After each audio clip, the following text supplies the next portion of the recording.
Hello there, folks. My name is Matt, aka Ramble for Life, and I am joined with a good friend of mine who is. How y'all doing? It's Efree right over here, and we're doing a very special thing over here once again, pretty much. Yeah, because I haven't done a lot of stuff with my friend Efree. Wanted to do a couple stuff, including since both of us and Mike had talked about Alien 3, which we hated, Mm-hmm. Predator 2, which we enjoyed, Mm-hmm. and I've done quite a few commentaries with Mike. Figure why not do something with Efree, and why not do a commentary for one of our favorite films of all time, Aliens, the special Aliens. edition.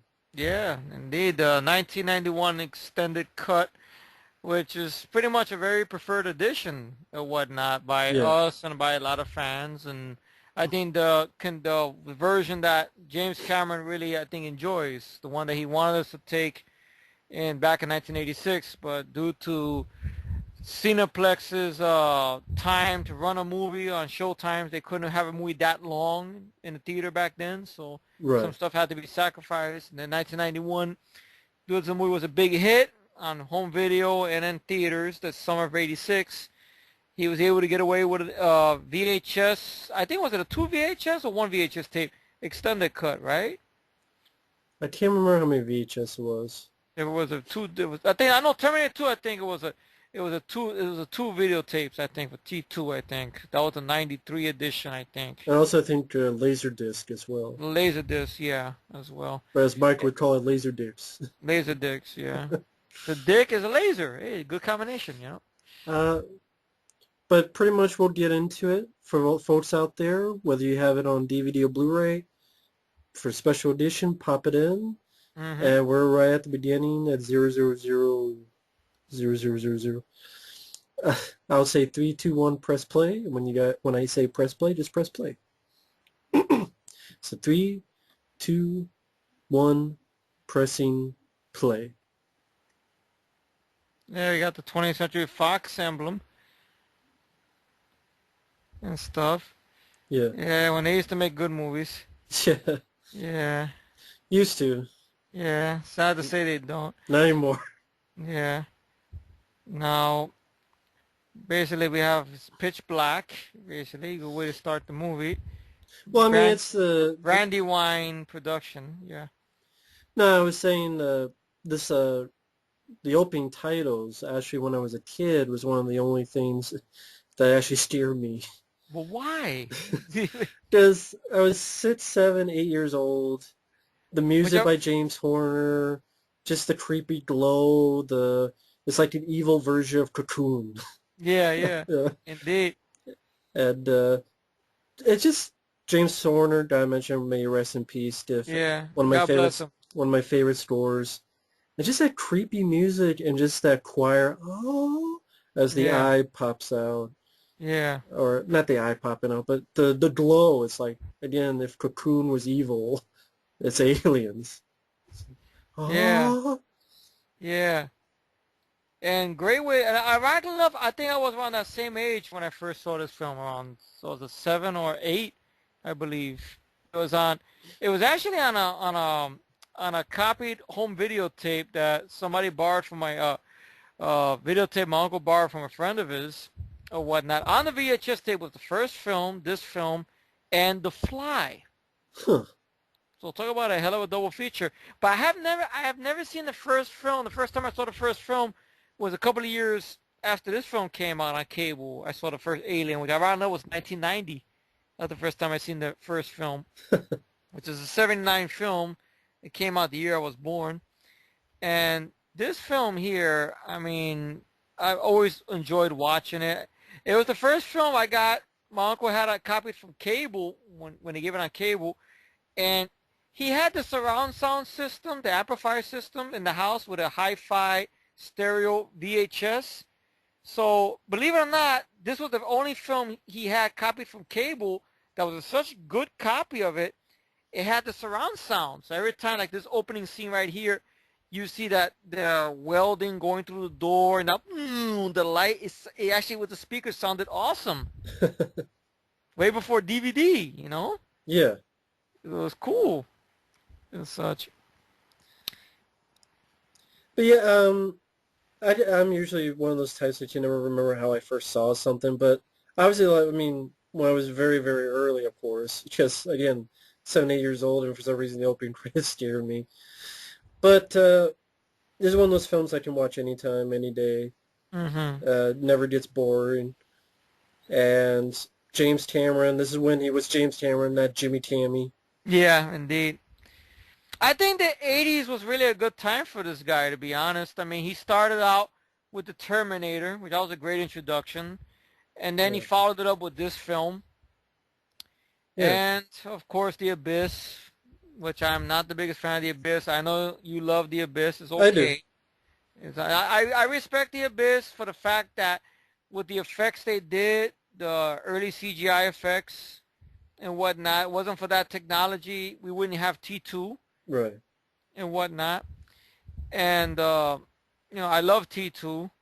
And True Lies to me was his last good film. Ever since then, the man's been going downhill and Yeah, whatnot. not a fan of Titan, not a fan of Avatar. Yeah, I mean, at one point, I liked to see an Avatar in the theater because it's the 3D and everything. But when I went home, the it didn't hold up, Right. and such. I hate it from day one. Yeah, well, there you go. Avatar. That was one of your classic rants. I always loved. It's still It's up. just a couple of it's just a couple of trees. Well, you made the little joke. It's still It, up on my channel, it's but just oh, that's and great. yeah, from back in 2010, I believe. Yeah. But yeah, I mean, I love this. Everything about this film I love, so it's hard to. I mean, I did a review for those who want to hear more of that. The review's still up, but I what I'm think it getting, was a long review. I believe it was an yeah, hour review. Wow, it deserves it. The movie deserves it. but Indeed. because Alien is a classic, Yeah. and I'm sure people like, did you need a sequel? I'm sure there were people like, is this the right idea to do a sequel? I know Sigourney Weaver didn't really want to do a sequel. And then James Cameron came in, and James Cameron, I mean, he had directed Piranha 2, kind of, The Terminator, which is great, Hmm. and he got, I think, the writing for this and Rambo 2 at the same time to write both Yeah. films. Yeah. Indeed. And a lot of good work here with miniatures, like we see right here, and Yeah, this that very beautiful. that's because James But Cameron worked on effects. I mean, he worked on some of the effects for Escape from New York and exactly. Galaxy of Terror, and this shows, I mean, this is top-notch models, which I miss in movies. Yeah. Just has a physicality to it. It has a Yeah. realness. Just it's something there. Yeah. Bro, I want to ask on my end, my movie doesn't seem loud, does it? No. Oh, that's good, because for some reason I can't control the volume on this. That's why on my end. But I'm glad that it's not No. overlapping. That's good. Okay, that's beautiful to know. Okay. Or is And it Paul such. Reiser, who's Dick? But I always liked the what you said on the thing. Oh, he's a schmuck because he's Paul Reiser. He's the schmuck. I always like the way you say schmuck. I don't know why when it came to Paul Reiser. Oh, that reminds me of something we could bring up that we have a special connection about this film, Matt. Oh If you yeah. remember back in 2009, very long time ago, My old. when I was on here, my first account was Saria 12 because I'm an idiot. I couldn't spell Sierra the right way, and I couldn't fix it and whatnot. So what happened was I love this man's work. His tributes, his reviews, his rants, and everything. And when I made my debut and such, he was the first comment I got and whatnot, which was very flattering and such and everything. And we hung out the first time on Skype and everything like that. And I think the very first dual review we did was for Death Wish 3, Yeah. which unfortunately I know that's not around anymore and whatnot, that review. But then I said, why don't we do another one? We had a good time doing it. Let's do one for Aliens.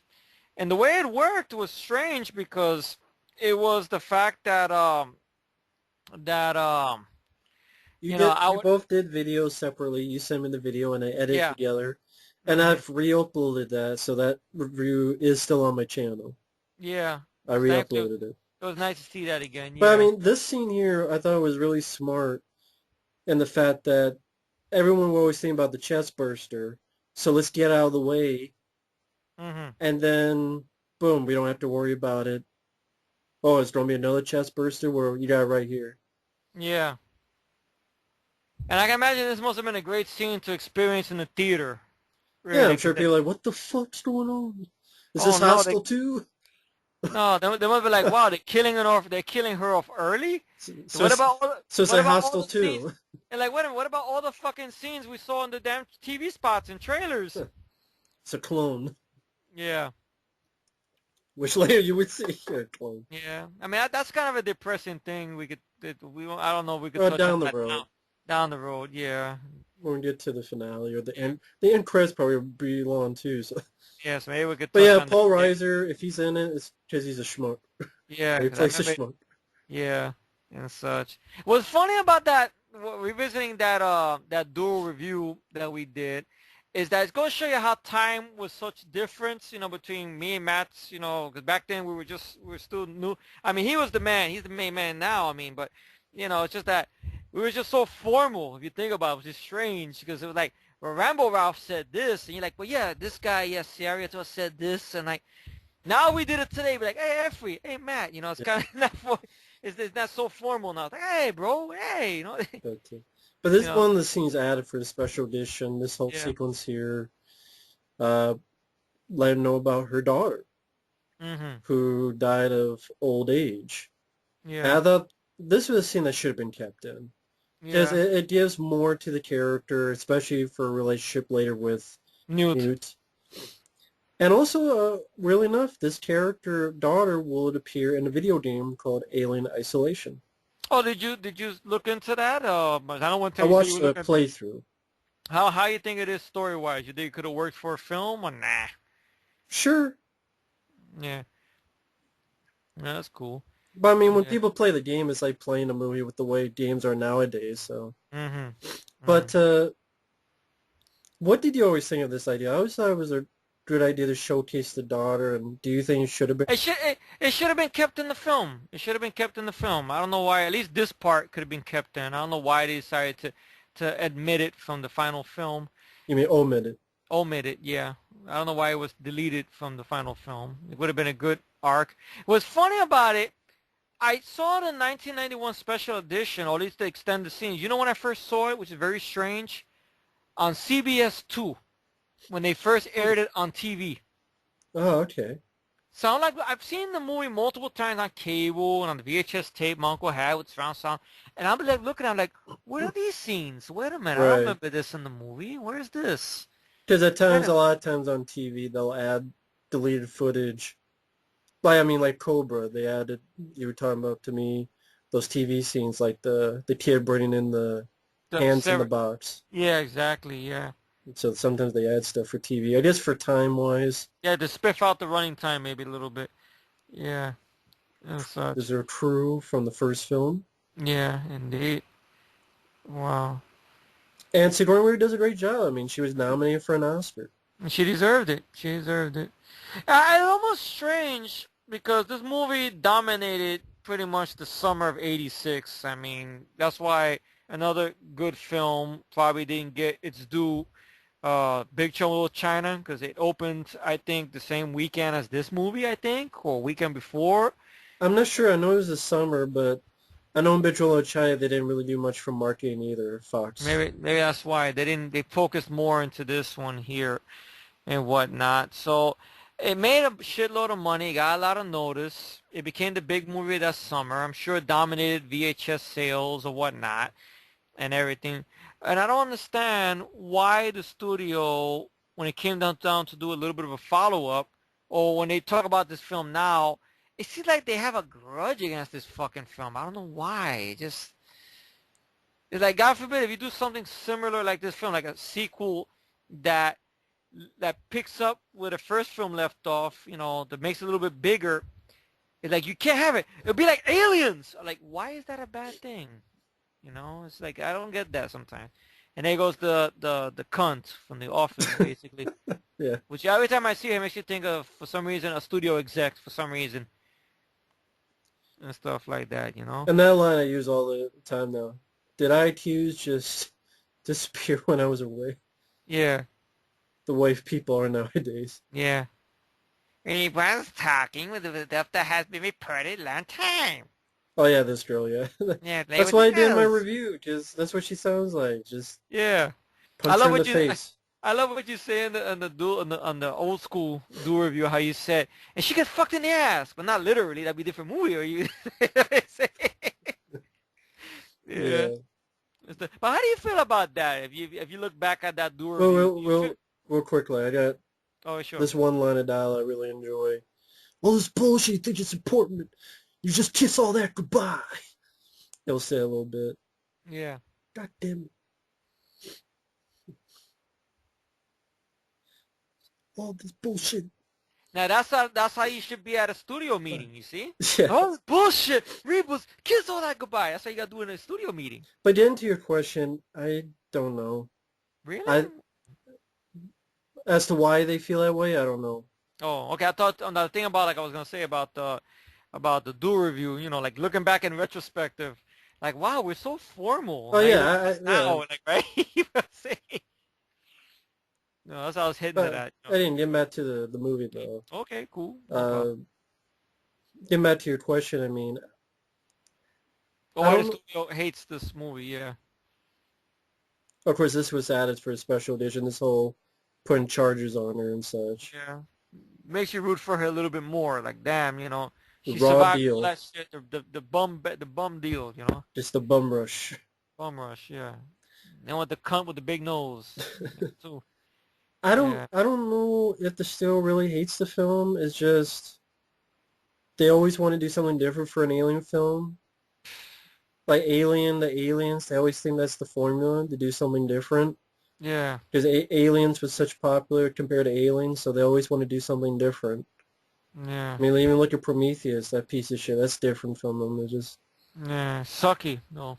but they always want to do something different. That's just what they do with these Yeah. alien films. Mm-hmm. I mean, Alien 3 was, well, we know what Alien 3 is. Yeah. Yeah. Oh God. But I don't know. I mean, Like I always feel like that. I don't know for some reason. Like for example, I know Wes Craven was working on the Hills Have Eyes sequel, the 2007 one. I think the original script called for a little more of a firefight or more professional soldiers going up against mutants.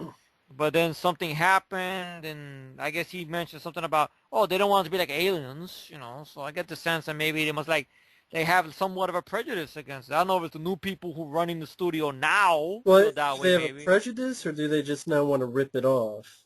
I don't know. It's just I always get the sense that Right, I don't know they have some kind of bone to pick with it. I don't know why. right. Such, which breaks my heart. I don't know because if they say, but it's dated, the effects, but everything in this film is miles better than anything you would ever see in Bormetheus, which I call it Bormetheus, or anything that Fox pulls out of their ass. You know? That's why I called him 20th Century Foot Face. Yeah, That's why I coined that term. yeah, it's a great term. I love it. Great term. Yeah, But yeah, this yeah, whole entire scene was added in with Hadley's Hope. yeah. It shows you, you know, it's basically blue collar folk with families and whatnot, which makes you feel more horrific, you know, when they come there with the Marines in a little while and see the place all fucked up, Yeah, it's totally empty. you know, like it's been a battle there and such. It's like Granted, we never see it, but you can imagine the kids are nowhere to be found besides Newt. yeah, So you can imagine what the xenomorphs might have done, you and we know. see the people in the cocoons and so forth. Yeah, and such. I think this was taken out because they thought, well, it was definitely the longest scene, and they thought that we got enough from the remains of them or something, or. But I still enjoy the scene. Some people don't like it because they feel it slows the film down, but I know that James Cameron said when he was James Cameron that this was kind of the long dark ride. That's why he called this version the long dark ride yeah, on a stormy night, which I like that term. of course the Wayland Yutani. Yeah, fucking pricks. Wayland Utani. The company, that's right. I like this. Look, LV-426, the way it looks. I love that old school lightning effect, what you see in the Terminator. I love that.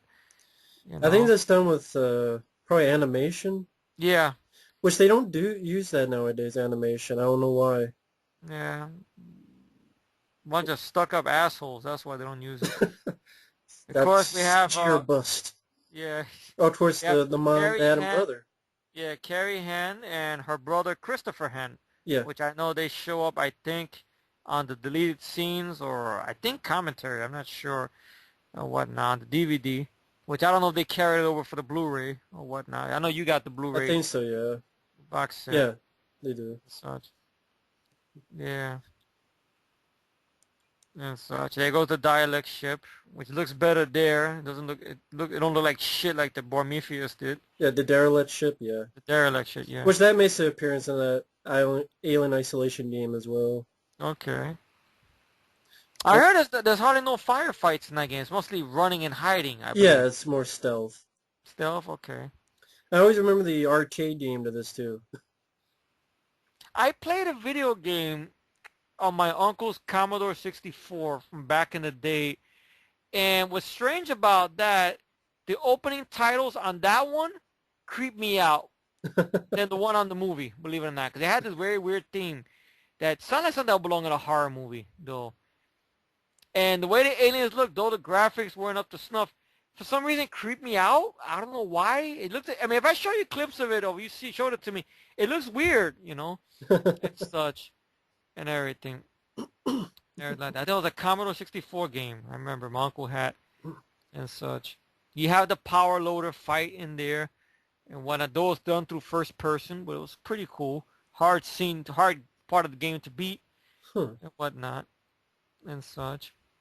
You get firefights, you get pulse rifles and everything. And I thought it was a great way to open the film. But of course, because of the people in the studio, people in the cineplexes, James had to cut this back when he was James. But we're gonna keep saying that throughout this whole thing because the man is known as Jimmy now because of all the bullshit. Granted, it's his opinion, but we don't agree with it. Jimmy Cammy. Jimmy Cammy. That's it. Praising Terminator Genesis. Talking about he wanted a CGI queen. He would like to do that now, which I thought that was a big slap in the balls to Stan Winston, which I didn't like. I didn't like him saying that. What, Right. you know. Just our Especially, just our opinion on his opinion. That's yeah, exactly. And plus, you look at the making of the film, the documentary, you see how much work it took to create the alien queen and everything like that. yeah, from Stan So Winston and his group. his crew. And of course, not only that, but how the people in England thought James Cameron was full of shit because they were big Ridley Scott fans. Because I think what happened was the Terminator didn't get released until 2 years later. Yeah, So then once they saw the Terminator, then they thought differently. I know there was jokes going around that they thought he looked like Grizzly Adams yeah. and such. Which I think, unfortunately, that guy passed away too. Yeah. Oh, really? Oh. With Well, the real Grizzly Adams. really good Adam? Oh, okay. Rest in peace. Yeah, and there was some stuff on the set going on. Like I know Lance Henriksen almost got into a commotion with one of the London crew members. Yeah, Somebody got touchy with him physically or something. and the whole tea time thing too, A tea time thing and stuff. Like I know that got James Cameron mad. where they had to stop production because people could get tea.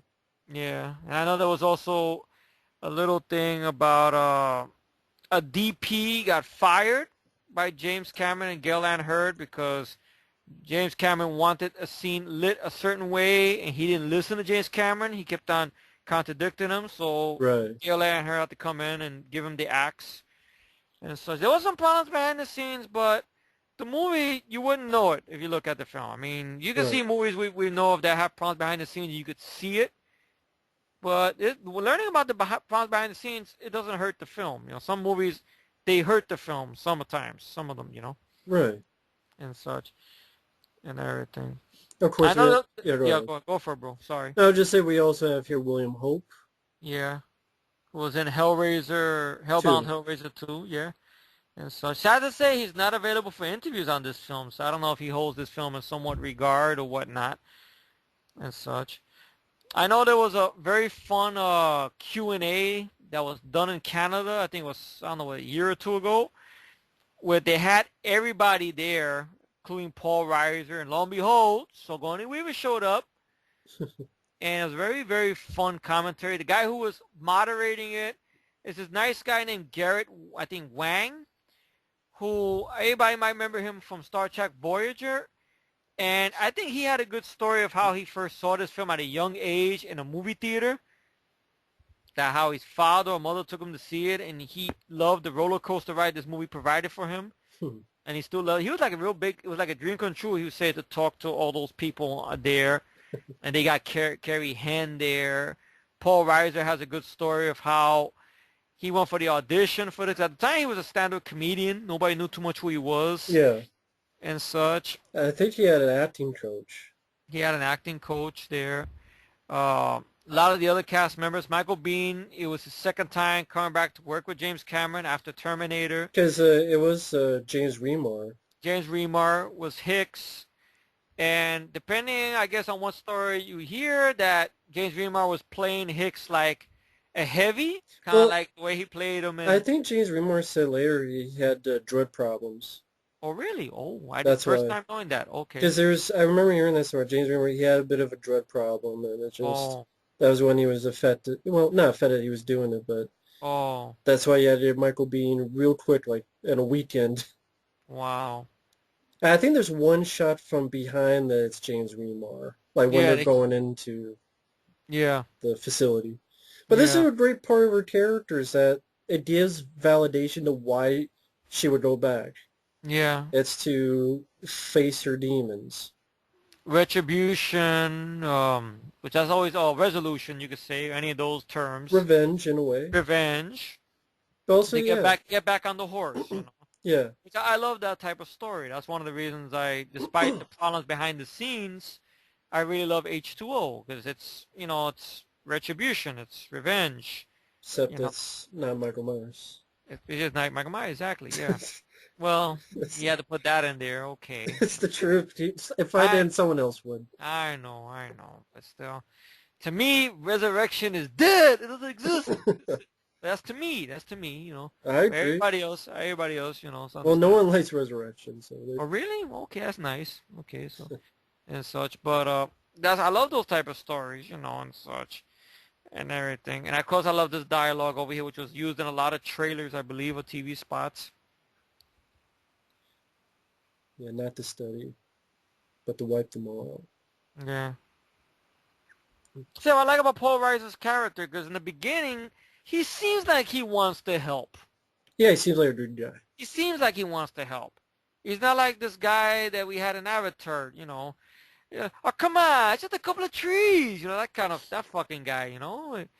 And shit, he's just a schmuck, you know. This guy, okay, he becomes a schmuck, but at least...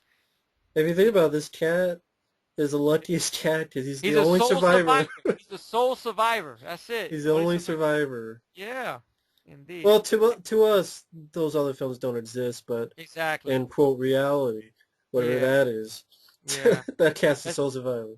Yeah. But I love the Sulaco, the fact that they look like a big gun. Yeah. Big pulse rifle gun.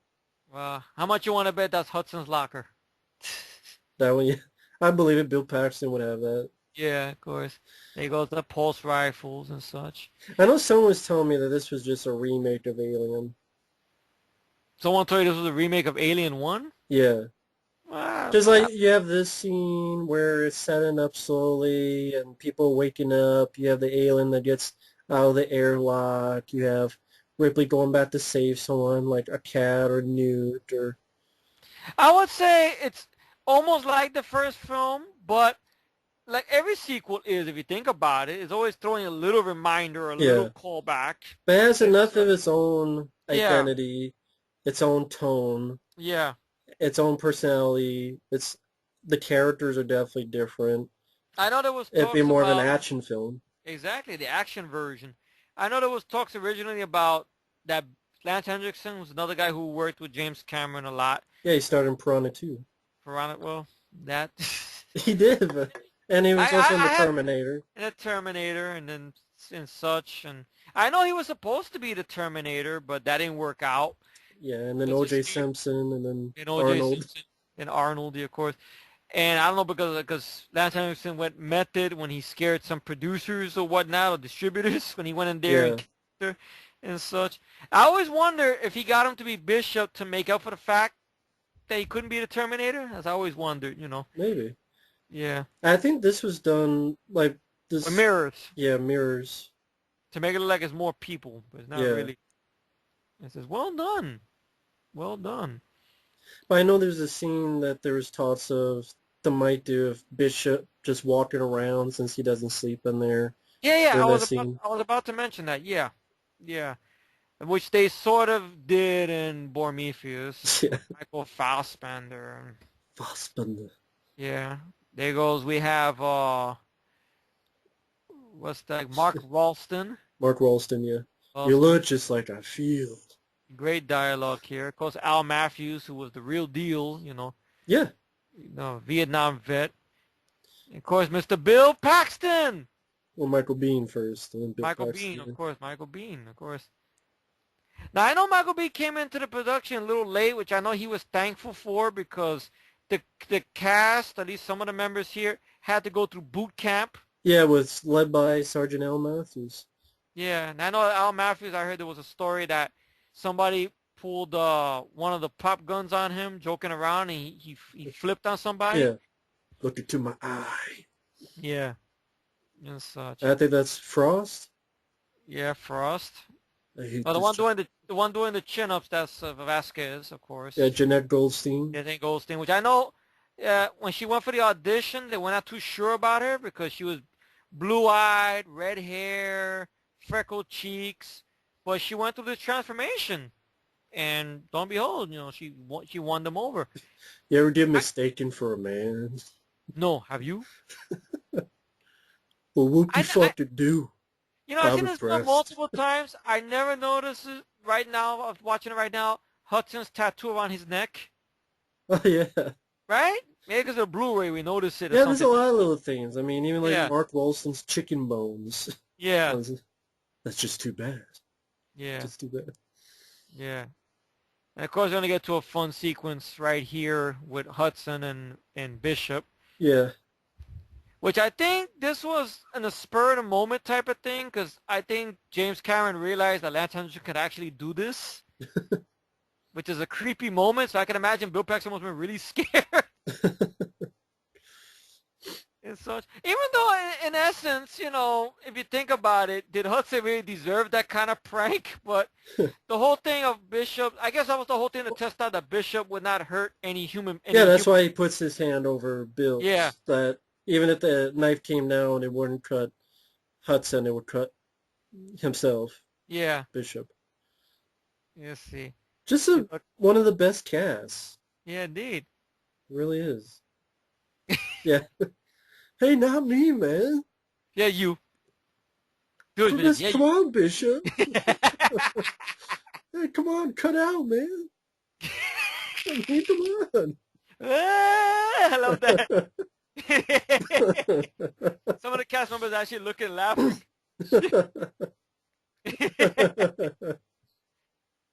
Yeah. Thank you. That wasn't funny, man. That wasn't funny, man. God. Now, Bill Paxton, I mean, we can go a little bit into his thing because he actually worked with James Cameron, actually, and Alec Gillis and some of these guys, and when they were doing effects, doing Corman's production stuff, I think. Yeah. And whatnot.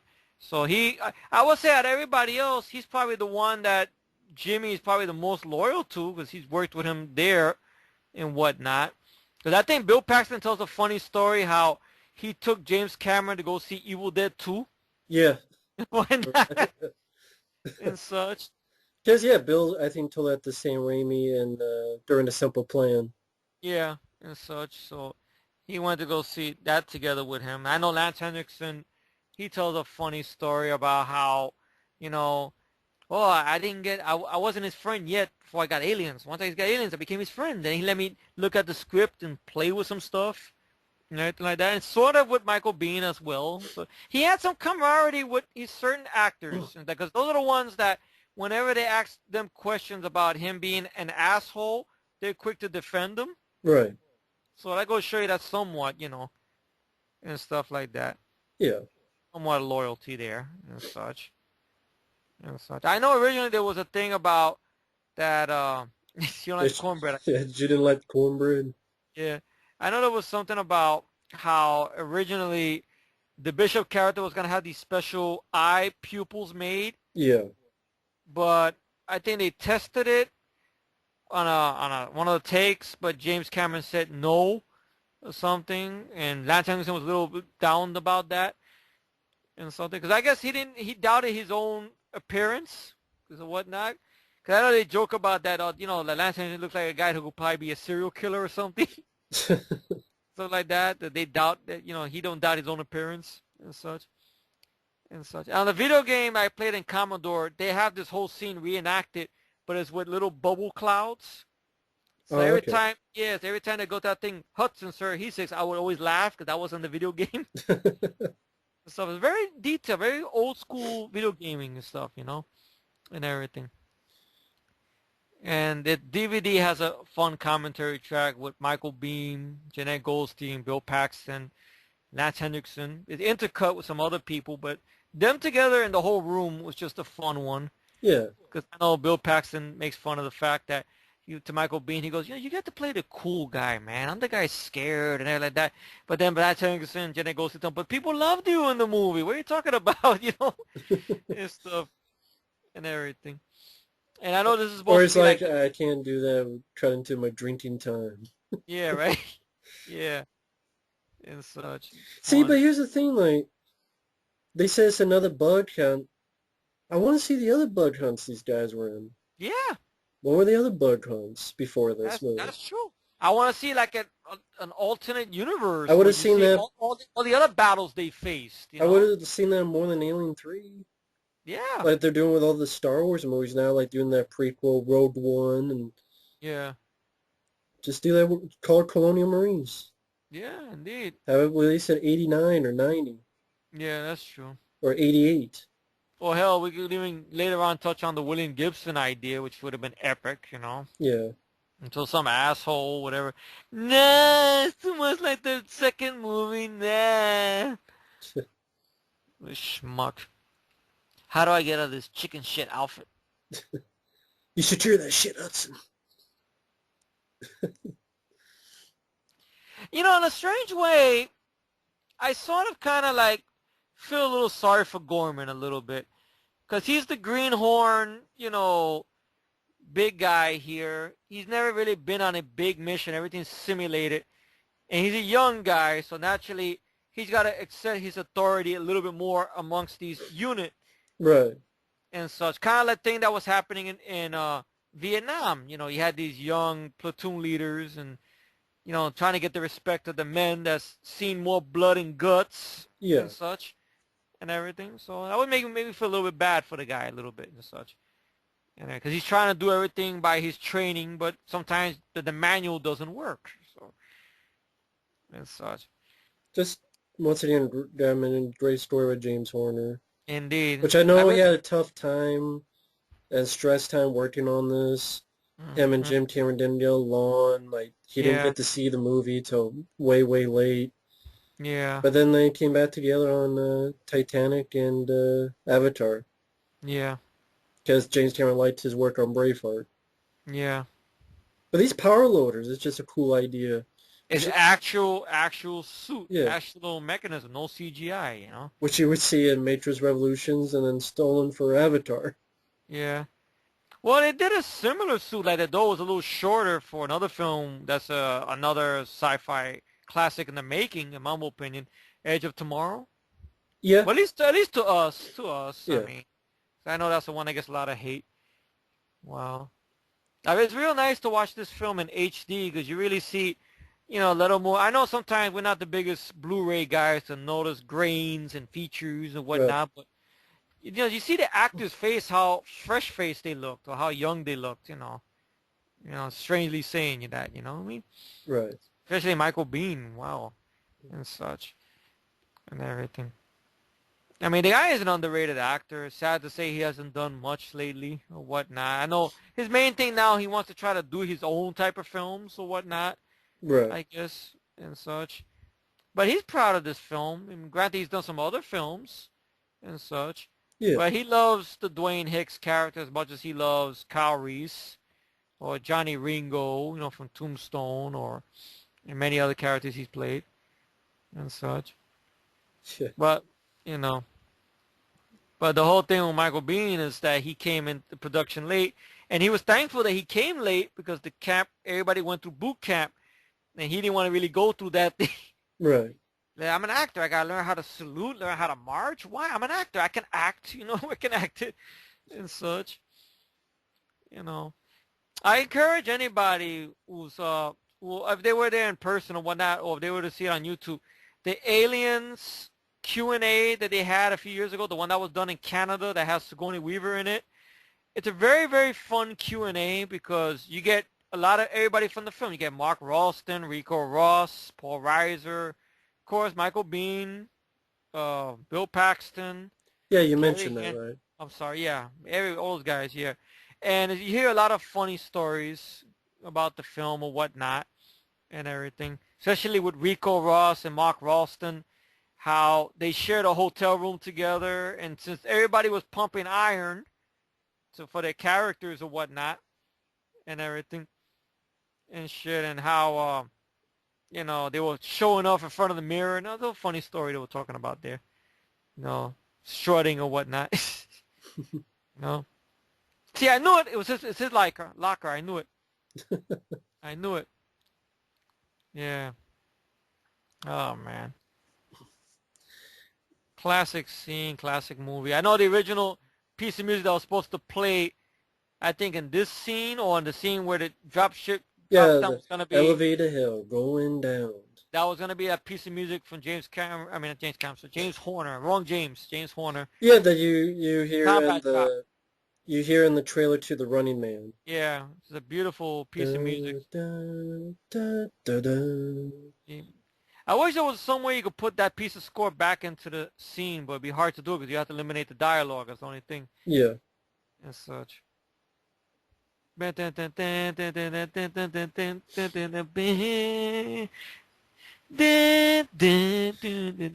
one of those things, even with this movie, you remember the sound of the gun that's Yeah, used, of the it's pulse one of rifles. my favorite movie guns. The pulse rifle Yeah. next to the Wildy Magnum, next to that weapon that we seen in I Come in Peace. Of course the glaive, from Krull. That's another favorite weapon. The lightsaber. So many famous weapons in movies. The pulse rifle, of course. Which I think there was something on YouTube. One guy actually made a pulse rifle. It actually fires, but the problem is it sounds nothing like the one in the movie though. Right. And so you're not gonna copy that sound, obviously, and stuff. Now the best thing that we're gonna see here in this extended footage is a little bit more of Hudson, which is a very famous, I know you like to use this line a lot. Yeah, I mean, it's hard to say verbatim because he does a lot better. Of course. Indeed. Elevator hell going down. Woo! Yeah. Now, I think the reason that scene was in there was because, like what James Cameron wanted to do, he wanted to do the whole Vietnam motif here a little bit, how these soldiers, it's kind of like Vietnam vets that were in the war, basically, the gung-ho, they're going into this unknown territory. They But don't they're give a a bit cocky. They're a bit cocky, but they're not assholes either. Right. Just they're cocky, like, oh, we could take out these guys, but kind of like what happened in Nam. You go to the jungle, and it's their domain. They know where the foxholes are at. They know where to plant this at. They know where you're gonna stand at. They know here you can't hide. It's sort of like what's happening at LV-426. Yeah. You know, and such, and of course, 38 simulated. I mean, combat drops. Including this one. Well, at least he's honest. Yeah, two including this one. Well, at least he's honest. There you go. He's not being an asshole. I always laugh at the fact that Michael Biehn fell asleep. Cause like, someone wake up here. Yeah. You see, what's been long? It was a long night shooting, I guess, or whatnot. So he's like, "Fuck it." Michael Bay's like, "I'm falling asleep. Fuck this." Yeah.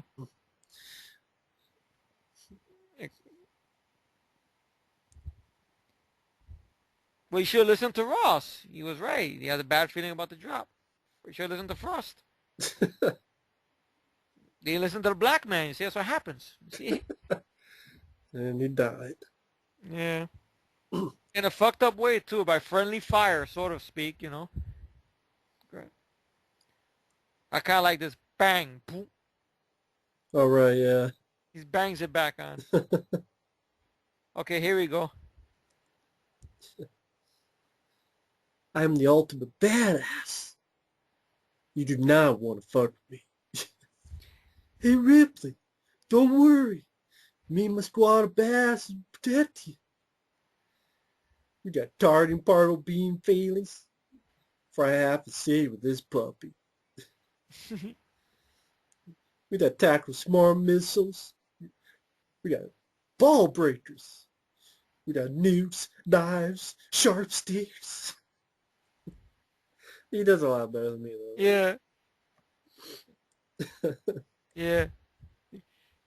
Yeah, sharp sticks. I know during the making of the film, that was real good, by the way, bro, what you did. Now, I know during the making of the film, Sigourney Weaver kind of got a little bit upset because all the gunplay and Yeah. everything and such. In retrospective, she don't say jack shit about it now, I notice. In retrospective, Yeah. she knows better to say jack shit about it. I don't know about that film. They must have told her before she went on a panel discussion. So, look, Miss Weaver, Sigourney, I don't think it's a good idea if you mention the thing about the guns and stuff. Well, also concerning the movie she has done. Well, she Yeah. held a gun at the end of Paul, didn't she? And Yeah, and then plus in Cold Light of Day, she's like oh, like shooting. people left and right. Yeah, in the finale, and Yeah. She shouldn't be talking now. You got no problem shooting aliens, which you have a crush on, but yet, you know, you so want, someone may ask you what you mean about that. 'cause, you know, the whole thing, how Sigourney Weaver said, I think it was on the commentary to the first film, that Yeah. she actually thinks the alien is sexy, I think. Or something like, she said something like that. Or she wants to make love to the alien. I don't know. It's very strange. I think even the commentary of this one, James Cameron, like Sigourney had told him that she wanted to die, or she wanted to have sex with the alien. She wanted to, She thought that James Cameron, and really? no, like there's on the commentary, I think James Cameron mentions that. Oh That God. is their conversation, what she got to do in like the other films. Yeah. Because Alien Resurrection kind of sort of in that scene where she's carried and Yeah. then she died in Alien 3. And Yeah. Yeah. It's very sad. It is. That's why I'm silent there. Like, really. well, go ahead if Yeah. you want to mention that. Go ahead. No, no, no. The It's end of it. okay. Go for it. Yeah. Yeah, yeah, no, it is. It's sad, you know, that with the, you know, how after this the franchise took a dive. Like, I noticed there's a camp that loves Alien 3 to death, Yeah, I and know. they love Alien 3. They go, boy, it's going back to the horror roots and everything. That's cool. That's your opinion. Me, I just think it did no, it sank this franchise into the river of diarrhea, which it never rose from, despite what people want to say about Prometheus, which I know I make fun of and I say Prometheus because I thought it was boring or Yeah. whatnot and such. But this movie is not like that. I mean, I just thought it was a great sequel. I mean, for a film that dominated the summer of '86, I mean, it deserved to be on there and whatnot. And it's a film when they gave it on cable, no matter what. Ironically enough, you know, they were giving this early in the morning when I got up on Encore channels. When? Ironically enough, yeah, When? today. Oh, today. Wow. Yeah, early in the morning. And it wasn't the special edition, ironically. It was the regular theatric version. Because Encore and Stars, when they give the movie, it's very strange.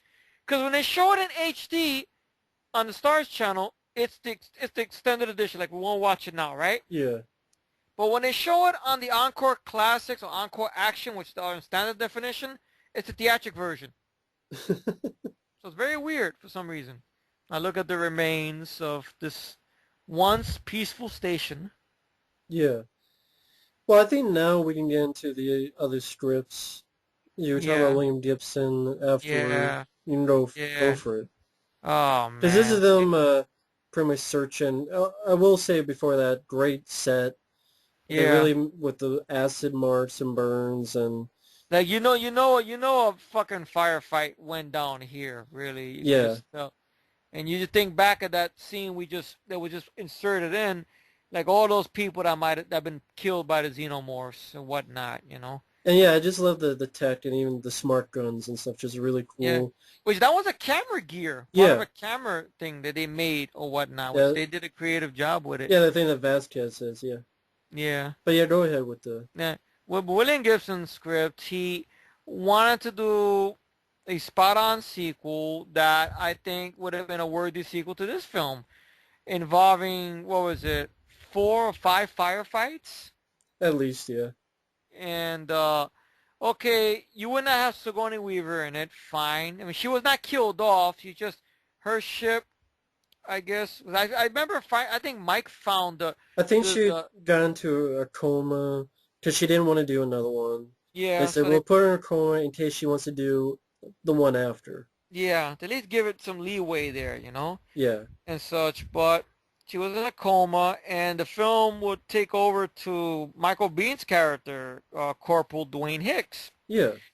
and Bishop would come back, and it would be I guess, a space mall, but not a mall like you buy things, but just a giant, basically somewhat like what we saw before with the space station, but on a bigger scale and whatnot. And you get the thing with Utani in there and how they kind of make this new type of xenomorph that violent transformations that comes out of people, and the aliens will be flesh colored.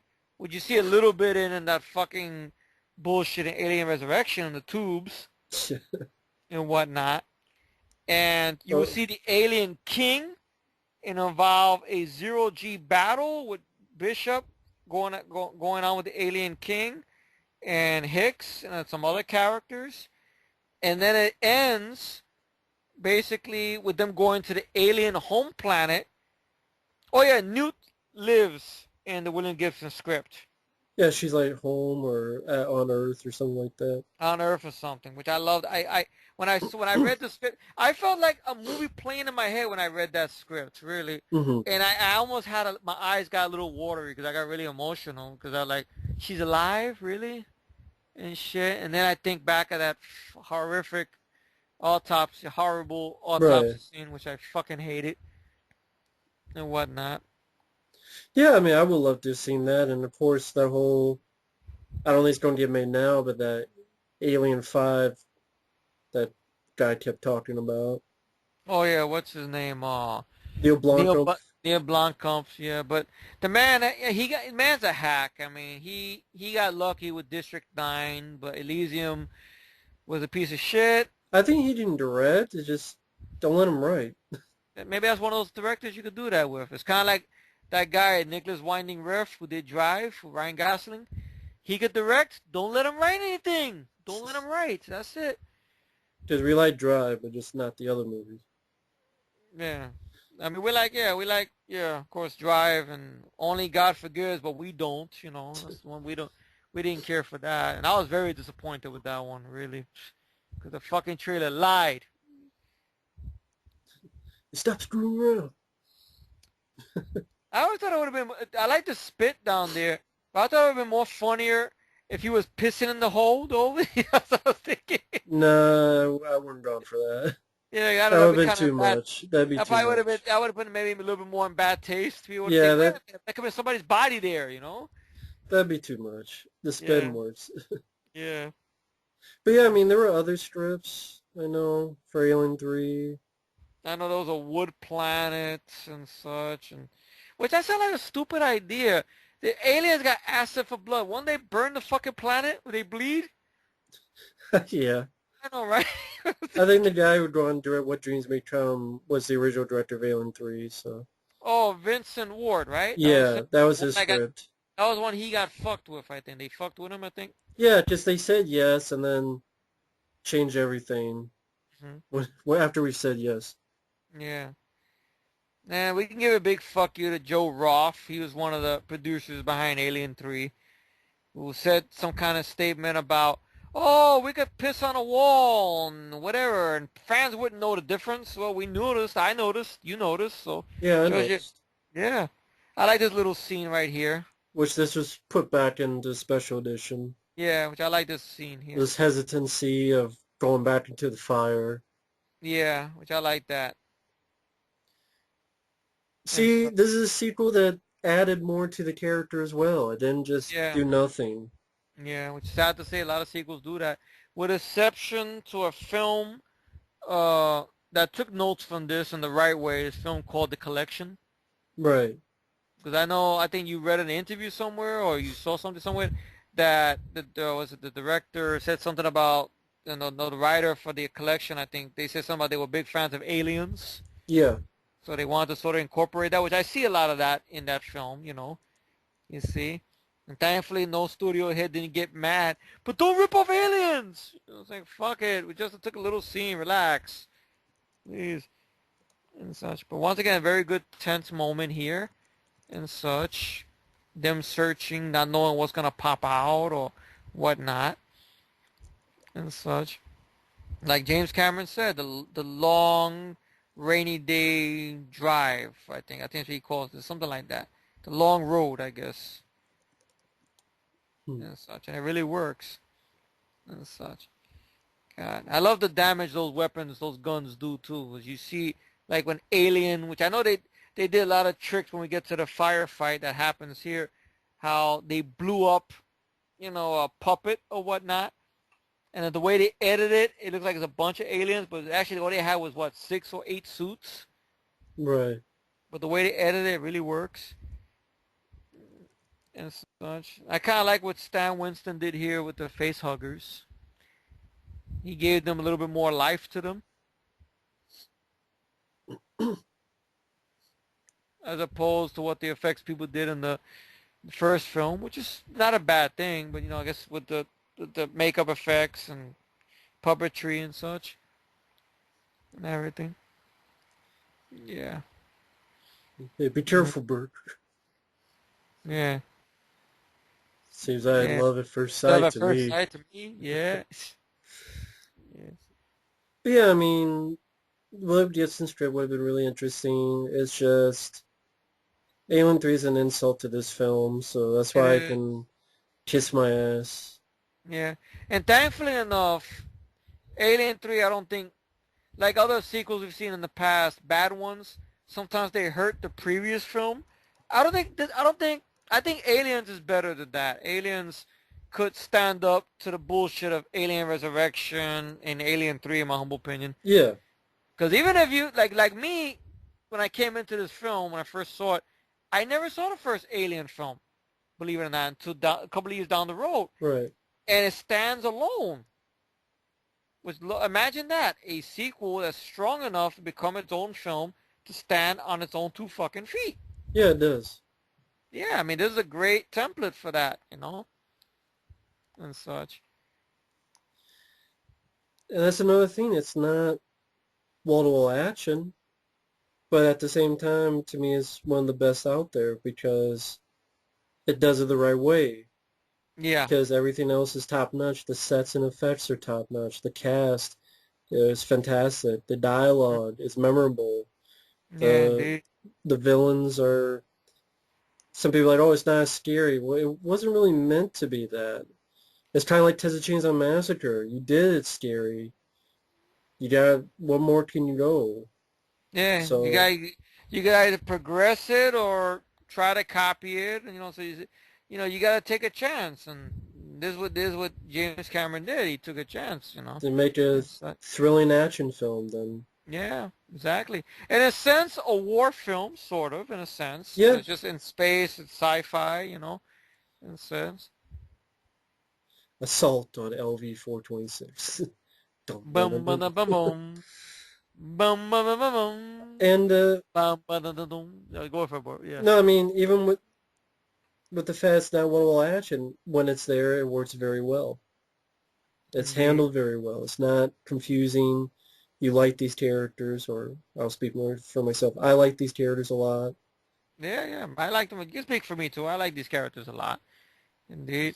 Everybody, there's nobody bad in the bunch. No.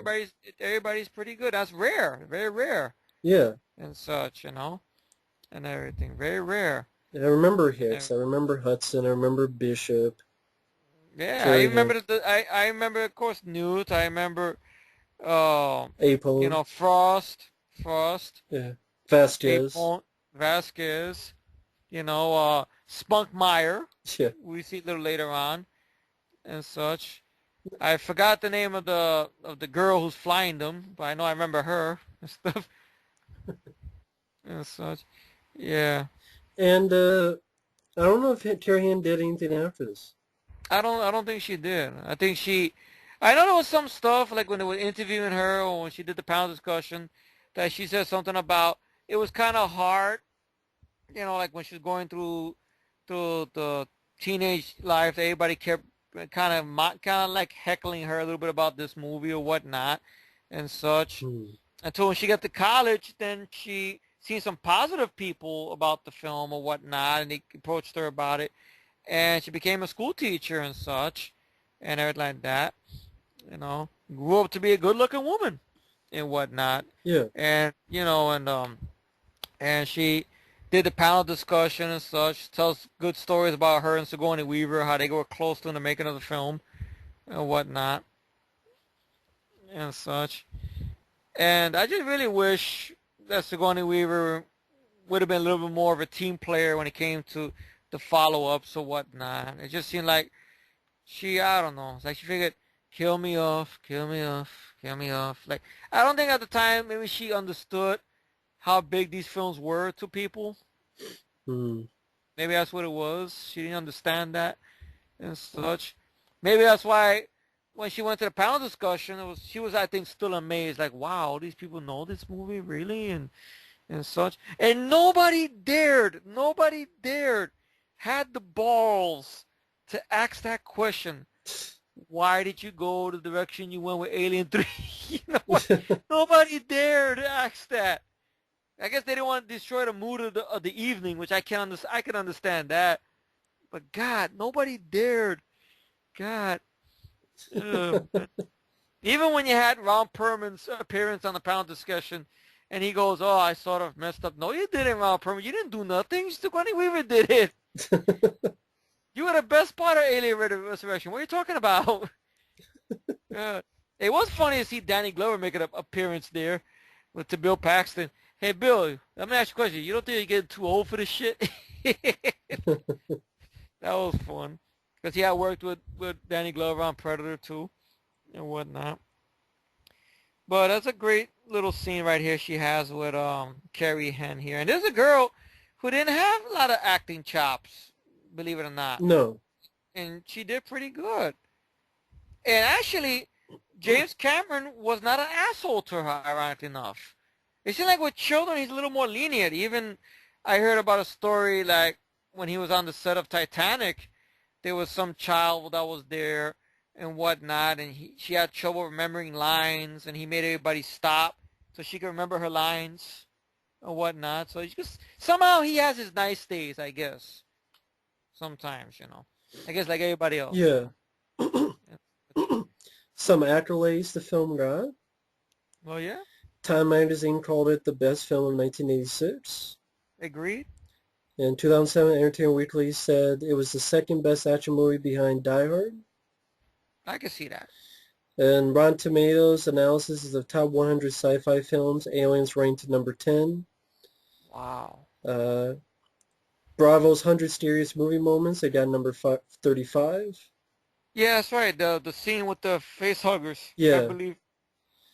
IGN ranked it third in its top 25 action films of all time. Wow. Empire voted it the greatest film sequel of all time.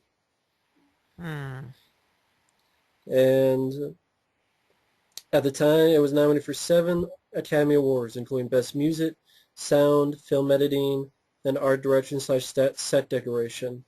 and it won for sound effects editing and visual effects. And of course, it was also nominated for Best Actress, Sigourney Weaver. Wow. And somehow the studio has a bone to pick with this film nowadays. Really. I also remember there was going to be a cartoon of this.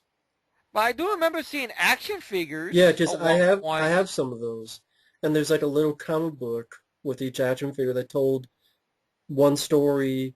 Like you had to collect them all to get the whole story. I never got them all, but each one had like another chapter of this little comic, which I guess was going to be part of this cartoon with Ripley and Hicks and so forth. But it'll be interesting though. How would a cartoon work? Because necessarily Well, look you at they really did can't kill. Rambo, Well, that's a bad cartoon though. How would they so make it? maybe it'd be that, but I'd still be curious. Because RoboCop you was a can't. cartoon. That's true. Even though I've seen some, I think the And early version of the cartoon. aliens don't have red blood, so it's just blown up aliens, and Yeah, that's you true. can shoot It'll at probably be kids. it probably will be lasers more or less. I doubt if you see actually bullets coming Yeah, out. it'd probably be lasers. Yeah, we have these new That's, weapons. yeah. Like I know originally that was supposed to be his contacts or whatnot. They go Spunkmeyer and stuff. Originally it was gonna be contacts and Bishop's eyes. What's the other woman you were saying? It was Dietrich or I know there's a woman there. She's the medical officer. That's the one that was checking I can't remember the character. Newt. I think that's Dietrich. And then there's another Drop, one that's the pilot. I forgot who the pilot is. start your gritty and drop your linen. Yeah. Got him. It looked like a goddamn town meeting. See, this is a film that does a slow burn right. I mean, we're an hour Yeah. in. It's not like there's action, but it's not boring at all. Yeah. Well, I even love the costumes, really the marine outfits. Which when I went to the Comic-Con the last time I went a few years back with my cousin and whatnot, Bill Paxton was over there, ironically enough, but unfortunately I couldn't get to talk to him because he was mm, just being interviewed, and he ran off. Ironically enough, the look he had was the look he would have in Two Guns, and then I believe in Edge of Tomorrow, the buzz cut with the little mustache. I gotcha. Ironically, he had that look on him and such and everything. And he took a picture with a bunch of fans dressed up like Colonial Marines, which that was nice of him or whatnot and everything. So I'm glad that the people behind the film, the cast, they're very proud of the film. They like that the film, has grown over the years and stuff. That people love it a lot. I even love Michael Biehn when somebody mentions something about Alien 3. His answer is "fuck Alien 3" and such. Exactly, fuck it. Fuck it, indeed, with a rubber with no lube. Yeah, Fucked with STD. yeah. Now you watch that film, Alien 3 will give you STD. Forget it and such. Well, I mean, it has like an 8.4 on IMDb. It has a That's a good mark. 98% Rotten Tomatoes, so So it's not an underrated film. It's a well-received movie. yeah, Well-received, still to this day, I guess, yeah. and whatnot and such.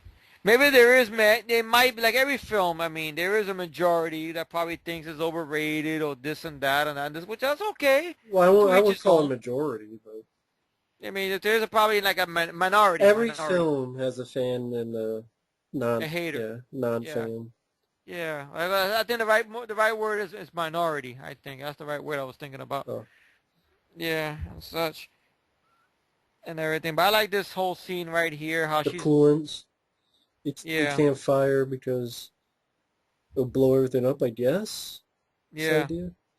But yeah. then Vasquez starts shooting, so But nothing blows up. It's a slow leak, so to oh speak. yeah, that's true. Cause you see later on when Bishop Yeah. points out that thing or whatnot. But look, beautiful. I think that's James Remar. Somebody's back is around there somewhere, I think.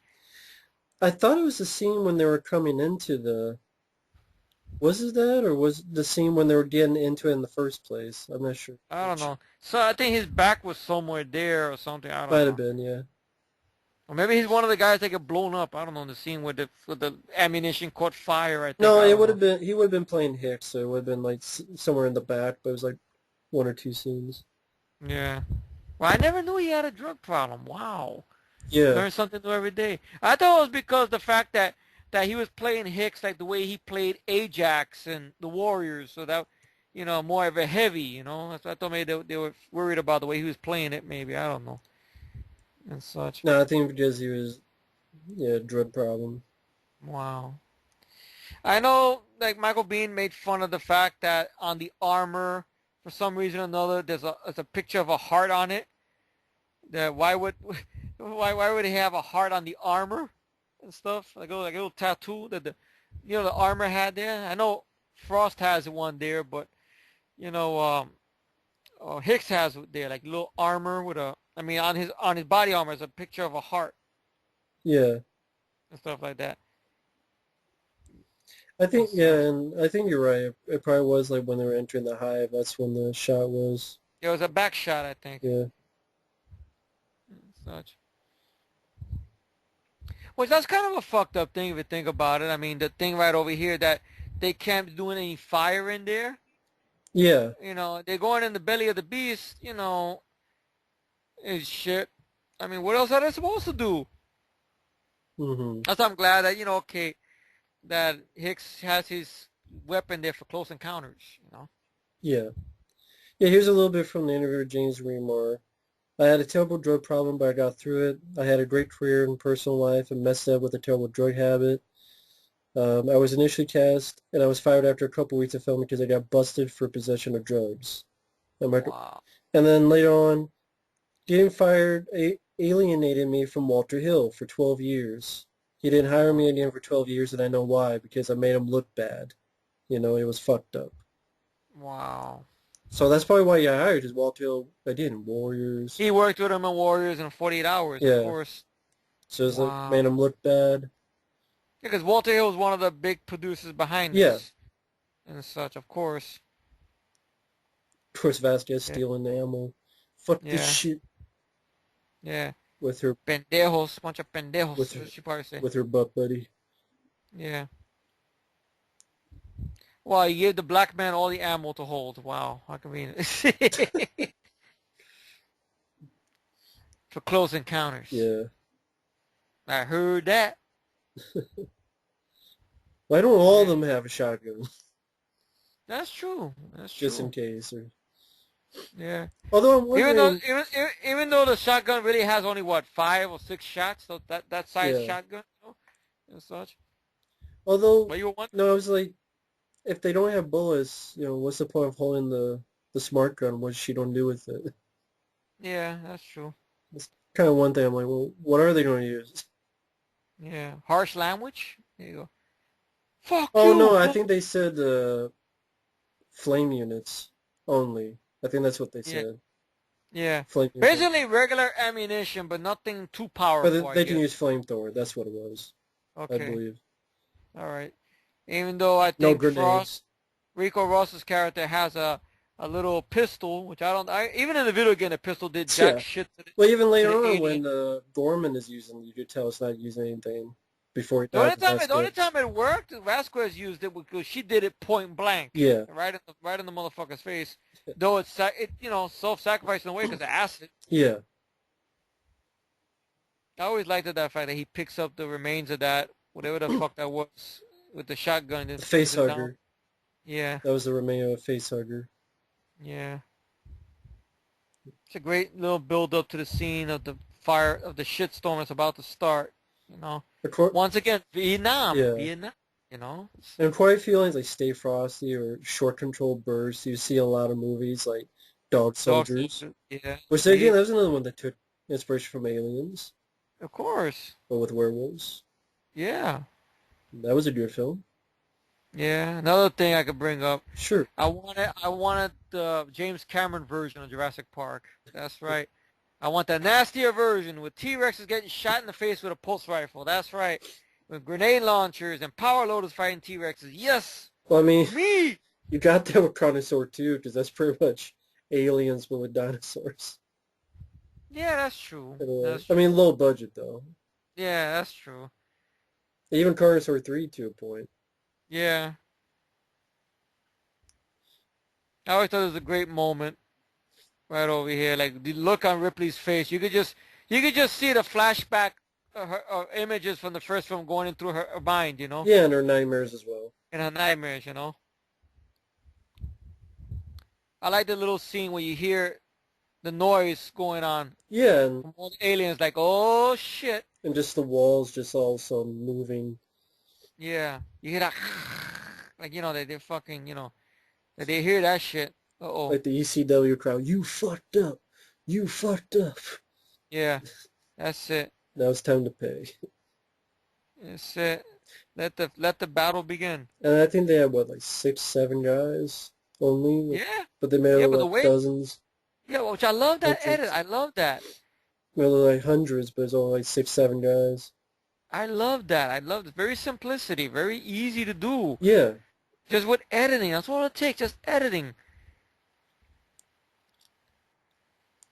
Yeah, you're Which I right. know, You're yeah, I know Predator 2 sort of took a little bit from this as well.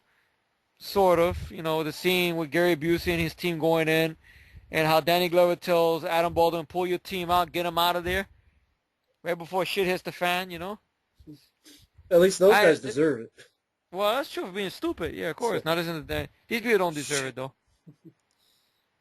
and it does blend into the background, so it works well for Yeah. camouflage. And But sort of what Rambo did yeah, in the first part 2. yeah. I know that's kind of thin, huh? No, I could buy that. I mean, Okay, it's not thin. Chase All right, Young it's did not thin. write Rambo 2, part of it, so Yeah, there you go. there you go. I always thought this was James Remar, the guy that Michael Bean pulls, but it's not him. Right. It's another guy. Yeah.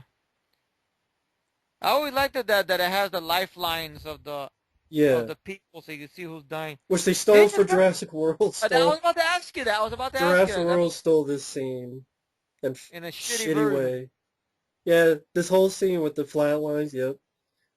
But it's fucking CG raptors Oh killing god. them. Like, And not one of them got got a shot off on the Raptors, right? I think one did. Yeah, I had a feeling. It's God forbid in a Jurassic Park film you can't blow up a fucking dinosaur or shoot him with a gun. I think one You got gotta, blown up, but it's PG-13. yeah, Now, this is what you're talking about Gorman about. He's out of yeah. his element. He's out of his element. Even like he's trying to do it by the book, but it's still, even when he freezes up there, He just repeats it, yeah. yeah, which is probably a common thing that happened in Nam. Yeah. You know? Even the friendly fire, like you're talking about Rico. Yeah, that what happened to Rico Ross. Yeah, seeing that look in his face of like, oh shit. Yeah. He's gone. And you feel the like damn, these people are getting killed, even if you're not seeing it, but you get the idea that they're in a fight for their life here. Yeah. You know. The intensity ratchets it up. Yeah, the intensity. Yeah. Soldier's gone. Let's get the fuck out of here. Stop fucking firing. That's good. Hold your fire. Get out of the way. Boom, boom. And just the sound of the aliens or that elephant type And that's what scream. it was. It was actually wild elephants. Yeah. It just the way the sound was edited a certain way and such. And here's when Ripley starts to go a little proactive, at least the first sample of it. Yeah. Which, again, You is an know, arc for a character. yeah. With the music kicking in, there you Because go. honestly, she didn't get to do too much in the first film, folks, if you think about it. I mean, Yeah. she saved her cat, Her pussy. had the flamethrower a little bit, and then ejected out of the airlock. Here, even more so. Of course, another great piece of score by James Horner. Which is another piece of music I really enjoy a lot, next to Bishop's Countdown and many others. Yeah. Which I know that little piece of music, we heard that in the Hard Target work print. Yeah. Remember that? With that scene, right? That music right there where Cashboy Joe's going to town on everybody. Yeah, exactly. Yeah. It pumps you right the fuck up. Damn. That's why the music from this film uses so many movie trailers, especially Bishop's Countdown. Yeah. So many movie trailers. Yeah. I think this was one of the scenes where someone almost got killed on the crew, almost got ran over by this truck. Yeah. Yeah. The camera, I think one of the camera people. The camera got smashed up, I think. Yeah. I don't know, it was something here, like when they made it inside the vehicle here, that The roof there caved was some, in. something about there was some smoke that made everybody fucking cough a lot. Oh yeah. Something caught fire or something. There was some kind of smoke in the air. Well, I remember another one where it's one of these scenes. I don't know, it was earlier or later, where it seemed like I think the roof in this caved in. Really? Oh Yeah. shit! I always liked this shot over here. Yeah. That's it. You see, that's what I want to see happen to a fucking raptor. Right. Fuck Jurassic Park. I'm sorry, Matt. I know you love Jurassic Park, That's but that's fine. it. It's your opinion. I'm not going to get mad. Fuck Jurassic Park. That's it. I would say I this want is to see that. better. Yeah, I want to see that. I want to see a dinosaur get shot in the face. But they're for kids. Fuck the kids. I don't mean that literally, but you know what I mean. I'm a fanboy. I'm sorry, That's all folks. right. This is another Now, great shot yeah, with the and shotgun. it was done in reverse. I think the way they did it. Eat this. Oh, Which they sort of stole that in T2 if you think about it. Because when the T-1000 opens the elevator door, Arnold shoots the T-1000 in the head with a oh shotgun. yeah, except he didn't say eat this, but He didn't say he did, he just shot him in the head and right. everything. Kind of a fuck you shot, you know, like, boom. Yeah. Yeah. I like the way this was done because this is actually a 1/8 scale remote control model that's doing all these turns and everything. It's not a full size or nothing. It's small remote control, which I seen in the behind the scene. Looked cool Yeah. and stuff. That's it. It's the first time Ripley gets to in the movie. Ripley gets to fuck up an alien right there. That's it. Run the motherfucker right over. Exactly. Dun, dun, dun, dun, dun, dun. Dun, dun, dun, dun, dun, dun, dun, dun. Ripley, it's all right. Ripley, you jazz actual. Just grinding metal. Ease down. Ease down. Ease down. Ease down.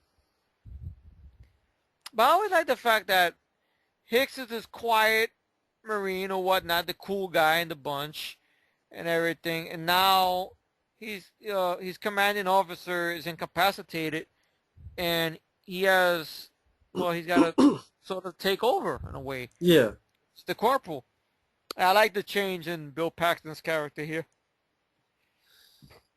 Yeah.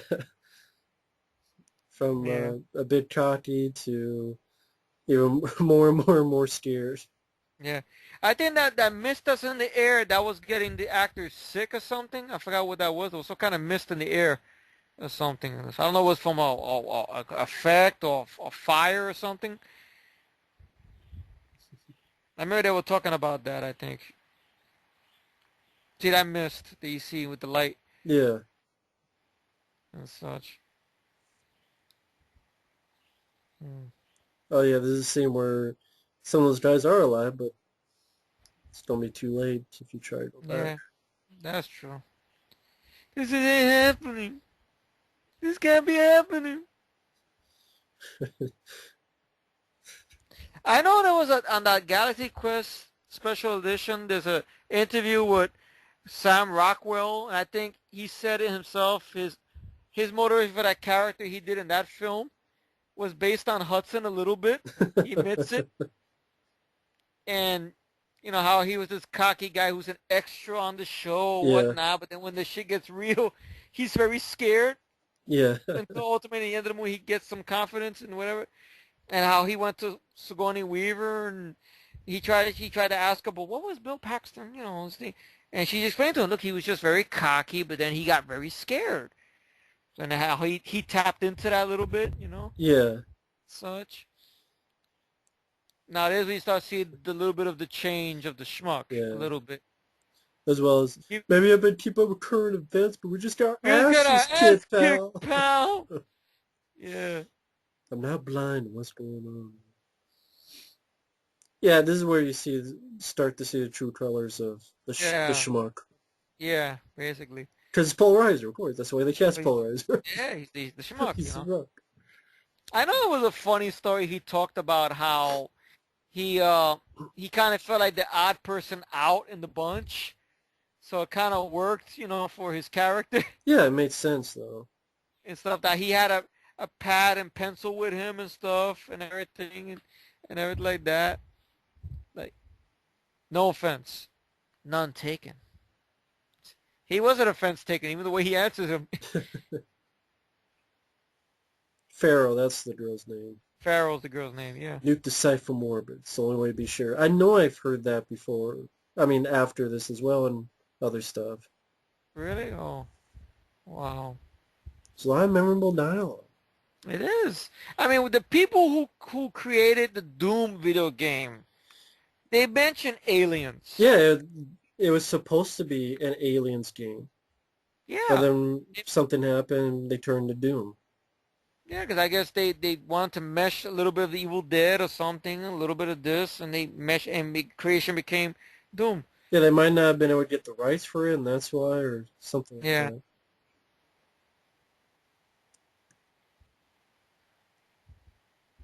She sounds so sexy when she said that. Just get up here, okay? That's just me. I don't know why. I always thought she sounded sexy when she said that. I don't know why. And stuff. Maybe it's her accent. I don't know. Yeah, it could be. Maybe, yeah. Either way, she's dead meat. Yeah. Wait.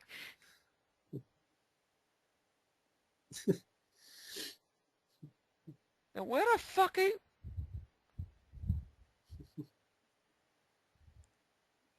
She's like, what?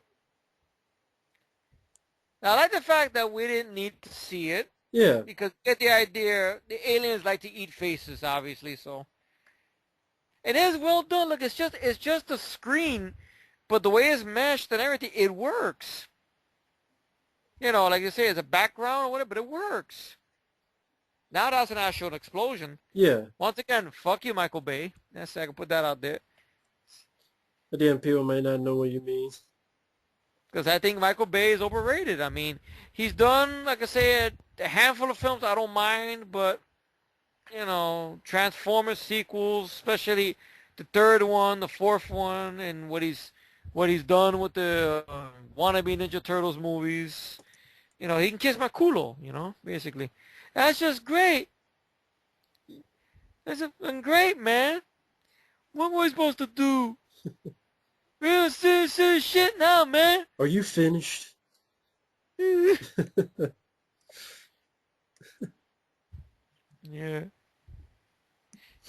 I know another guy, Michael Keane's definitely a big fan of this movie as well. I think, wasn't it one that he said that he had the pleasure of seeing this on the big screen? I believe so, yes. You're a lucky SOB, Michael. Really, oh, man. Game over, man. What the fuck are we gonna do? Like, I know this little line over here that Carrie Henn says. She said she was mocked. She was kind of picked on a lot because of that line. Oh, the mostly. They come Yeah. out mostly. Yeah, mostly at night. Which it makes sort of sense in a way, because I don't know if you could do a xenomorph at daytime. Would it work, you know? Could you? I don't know if you could. Daytime? Yeah, I don't know if you could do that. Probably not. Nah, right? Nah. No. And of course, in the extended stuff here, you know, we're gonna see the introduction, a little bit of the I forgot what they call it, a motion detector, I guess. The Sentries. Sentries, yeah. Which I remember, I played the AVP video games, and those sentries always fucked me up when I was the Predator. And shit, which at least to piss me the fuck off. And shit. It's good in the movie, but in the video game, no. Yeah. It just pissed me off. There we go. Century. Which I guess this is, again, you get more action, but for some reason it was taken out. Because once again, they go by because of that timing of the film. It has to be a certain time set to be re-shown in theaters. 17 days. We're not going to last 17 hours. Well, this girl survived with no weapons and no training. Why don't you put her in charge?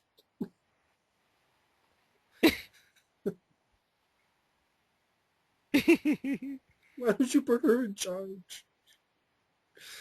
Oh my god. Yeah, I just love it how he was he's very, overzealous, overconfident guy, and now this shit has gotten real. It makes you wonder, but they had other bug hunts. Did Hudson do the same shit in the other bug hunts? Or No, were they those other bug hunts pushovers, pushovers. They had to be pushovers because Yeah, green look how much puffs, the team is gone. Yeah. Probably, Maybe that's why the team didn't get fucked up, the little team. that's why they say, oh, it's just another bug hunt, like it's an easy thing. But Yeah. Once again, Vietnam. yeah, You got through one Viet Cong base, VC base. Doesn't mean all of them are gonna be like that and such. or So being the big heroes of World War II, yeah, then the different animal. of course. Just great design. Look at the set. It's amazing. Yeah, God, and they can't make a movie like this anymore. It's just sad. It's always fun to look back on these films, really, to appreciate it more. And some people like to say, "Oh, but you like these older films." I appreciate the or classics. I'm that you're sorry, living in the past. but I'll stay with my films. They'll stay with their newer films. Fine. And I'll be right back. Keep it going. Just Here gotta we're get another going. drink. Okay, pick me up one too. You had it. Yeah, some Skype humor there, folks, and such, and everything. And this cast, they just do a goodwill together and whatnot. I know originally there was talk of Michael Biehn was going to be attached to Avatar, but I don't know if it was Jimmy Cammey who said that would not be too good because you have Sigourney Weaver there, you have Michael Biehn there. You'll think, oh, it's too close to Aliens, which once again, is that a bad thing? But then again, Michael Biehn probably would have ended up playing the Stephen Lang character, the whole thing from Matt's rant. And of course, we're going to see here the test of the Century guns. Holy shit, laptops back in the 80s. Cool.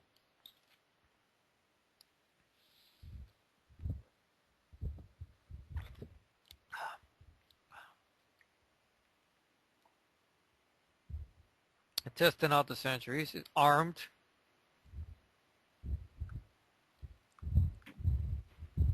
I would love if I have the opportunity to see this film on the big screen. I would really love that. Because sometimes they have, special showings of certain movies or whatnot. Like, how they said Avatar was in theaters for a certain time, even though I did see it when it first came out, which was nice in the theater with 3D and everything, but, good film is a film that would hold up rewatchability, and sad to say Avatar hasn't held up rewatchability and such. But this film, along with many other films from my childhood and such, hold up. I mean, I'm not going to say that films of today are all shit. There's some good ones in the bunch. Like I mentioned Edge of Tomorrow, before and such. I mentioned John Wick. I can mention Dread. That's another favorite of mine and such and everything. In The Raid, Redemption, The Raid Redemption and everything. But this film, if I had the opportunity, I would love to see it on the big screen if it was showing somewhere. Hey, bro. Hello. Yeah, I was just a quick recap. I was talking about if I had the opportunity, I would love to see this film on the big screen. Oh, If it same was here. showing something and whatnot. Like I was saying, I know, folks, it's a rewind. Give me a break. You want to fill in Matt what he missed. But, how, I have re-showings. They do it sometimes. They re-release Titanic. They re-released Avatar in theaters. Hmm. For a short time, they re-released Jurassic Park. If they could do it with those films, it'd be nice if they could do it to this film and whatnot. They do And it, so but it just wouldn't be nationwide. it wouldn't be nationwide. It'd be like a certain theater in a certain part of the country. That Mike would Like probably be able to get to. yeah, OCP Mike will be able to get to, or maybe Michael King will be able to get to, but not in my neck of the woods or Matt's neck of the woods, which is sad Yeah. and whatnot and such. I like the fact that the short time that these two characters know each other, there's a bond that's gonna grow right here, and whatnot. I really love that fact. Yeah, plus the fact they both lost someone Yeah, in because that of case. this. Yeah, exactly. I know. I think it was, I believe it was both of them, Siskel and Ebert. Yeah, I know they were not the biggest fan of this film, which we agreed. I mean, we both could. I mean, I know it's times we've Eber agreed liked with it. them. Ebert liked it. Who was the one that didn't like it? Cisco. Siskel. Siskel didn't like it, and I know he mentioned something about children in jeopardy, children in jeopardy. But meanwhile, Gene Siskel had nothing bad to say about Henry, which had a child being fucking killed right there. Well, it's okay if it's okay if the child is killed. At least it's not in jeopardy. So, you know, it's a double standard thing. You know what I mean? It's just, What it's shit. was a child killed in Henry? I don't even remember that. Yeah, yeah. I haven't seen the When the film woman, in like yeah, I 10 years remember in now. that one scene that always disturbed me, the scene where they watching the video of them, the home invasion, and Michael Rooker's character tackled the kid to a floor and snapped his neck. Mm. And I never liked that scene. That's why I'm not a big fan of the film. And shit. I was scared of Michael Rooker when I saw that movie until I saw him in Days of Thunder and Cliffhanger. I wasn't scared of him no more. Like, all right. And I look at Mallrats. Why he's goofy? Look at him doing martial arts with his towel falling off. That's not nice. This shit, you know? Like, oh, okay. And such. And everything. But I just going to that double standard there. You know, they say, okay, we could kill a kid in the movie, but no, we can't have him in jeopardy. You know? It's very strange. You know, I don't know. But hey, that was his opinion. It's all right, you know, to each his own and stuff. But no, aliens. I don't know, I'm running out of words to say, but it's just so much things. I'm basically coming watching this film. You know, it's like the words of Arnold Schwarzenegger and Pumping Iron. When you get the pump, it's like coming. I'm a lucky man, you know. Yes, coming in the. I come in the gym. I come in the morning. I'm always coming, you know. I'm very lucky. Yeah, it's a bit too Like, much information. oh, I Some don't know. things should not be shared between friends, Oh, I know, but especially when you're it, coming in your pants. it's like the whole thing. I was just making fun of I that know, whole I thing with know, Arnold thing, you know, the thing like that. I know. I know when there was this thing on YouTube I saw, the Graham Norton show, when they were doing press for Jenna Shits, and Jake Gyllenhaal was there doing press for Southpaw, and they were making jokes about that. Or Arnold says about the outlandish statement he had to make to get publicity for the movie. And then when Jake Gyllenhaal was talking about his movie, and they mentioned about his working out, he goes, "Well, it was like coming. It was like coming." And then Arnold looked at him and laughed and stuff. Just the way Jake Gyllenhaal said that. Well, I gotta get publicity for the movie too, Arnold. You know, and stuff and everything. There, that. No, watching this movie is actually, I'm not coming literally, folks. Don't get excited. Relax. Just trying to make outlandish statements because I'm running out of stuff to say sometimes. But once again, this is Paul Walker now in full schmuck mode, or at least approaching the full-on mode, you know, where Ripley gets to figure out what he's up to, you know, and such. Yeah, that they knew that he knew that there was a ship there, and that sent him out directly to it. Oh yeah. Oh yeah. Okay. That they knew there was a ship there and sent him right to it. All right. Okay. Okay, I'm at the part where she's yelling at him, why didn't they warn him? Mm-hmm. Okay, I hope we're in sync. I really do.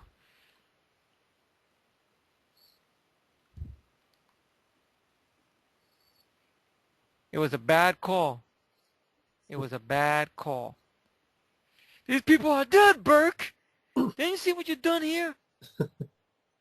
Wait, I did it. Yeah, this one.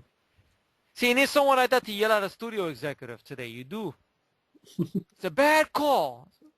Exactly. I thought you'd be smarter than this. Happy to disappoint you. I hope we're really in sync. I really do. Don't worry about it. All right, cool, no problem, no doubt. Sorry. Don't mean to worry. Sorry. No fun. Okay. This is another added scene. This more of the sentry gun scene. Yeah. Mm-hmm. Once again, when I saw this on CBS, I'm like, what is this scene? I like it, but what is it? and such. Yeah, great scene. Yeah, machine guns going off and everything like that. Yeah, kick-ass scene. Yeah, aliens getting blown the fuck to bits. That's right, Hudson. Aliens are getting fucked up. What I like about it, we don't see too much of it, Right. but it works. Yeah, it does. And it is a tense scene in the way, because like, will the ammo run out to a point they're gonna come in there? You know, and it shows you how intelligent the xenomorphs are becoming, because they're all warrior aliens Yeah. and whatnot. And such. Well, Yeah. that's a switch.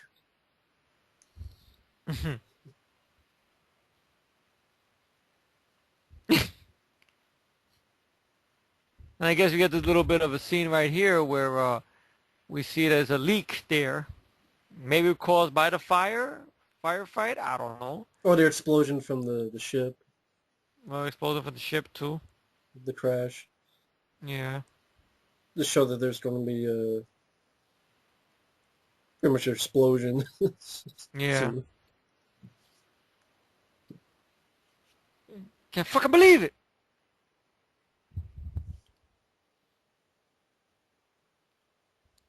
Hmm. So it weeks and I was out of this puck. Hudson, give it a break.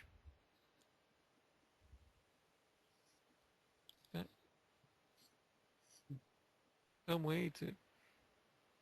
Hell, that's been a PC. It's wasted. Think of what? We're losing. Well, I think I'll do more of the dialogue. I guess I'm by myself. Yeah. no, I'm just So trying to think on what else to say. I know it's hard to do it after a while, because you run out of momentum. It's hard. Even me. I mean, folks, we're trying our best, because we don't want this to be a dead air commentary for a much beloved film that we hold dear to our hearts and whatnot, and such. But I mean, we're already approaching the 1 hour mark, pretty much. 1 hour and 40 mark. 140, yes, right around there. Thank God, and such.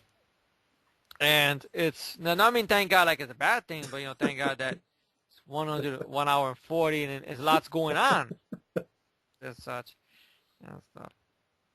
And Michael, this was the scene I was up to when I turned it on this morning. They're showing this scene here.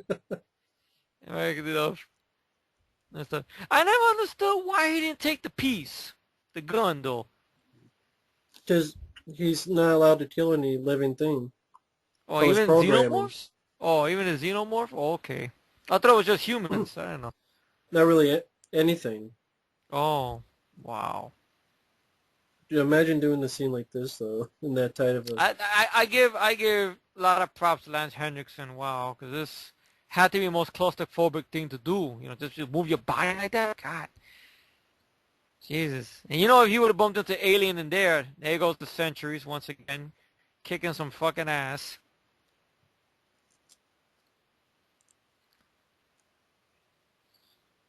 See, everybody says stuff about how the xenomorphs were smart in Alien Resurrection stuff. They're smart here too.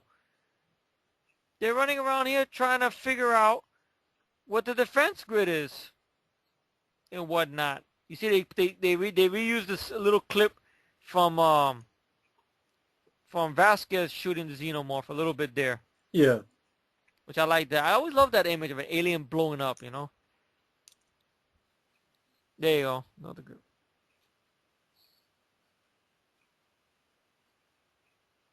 Wow, those Centuries really fucked me up in that damn video game. Shit.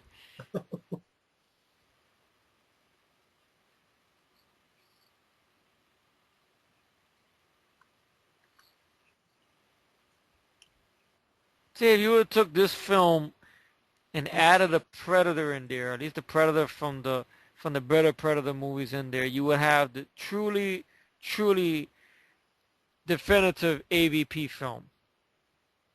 Right. Truly, truly definitive AVP film.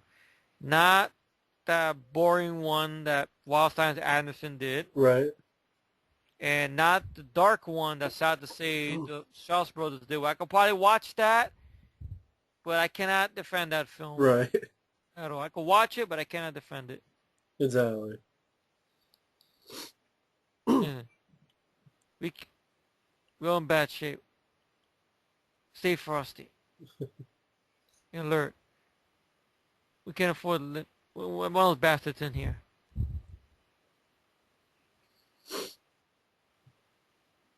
So yeah, it's a guy that's, tough guy, but, you If know, it comes to that, we'll do us both.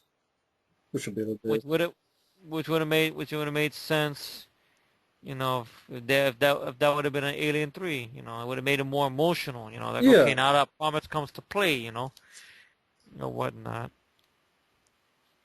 and such. Yeah, indeed. Does not let sure don't come to that, okay? That's it. Now he's gonna show her how to use the weapon, which I know Sigourney Weaver. They keep bringing that up. She had a problem with that and such. And such. Very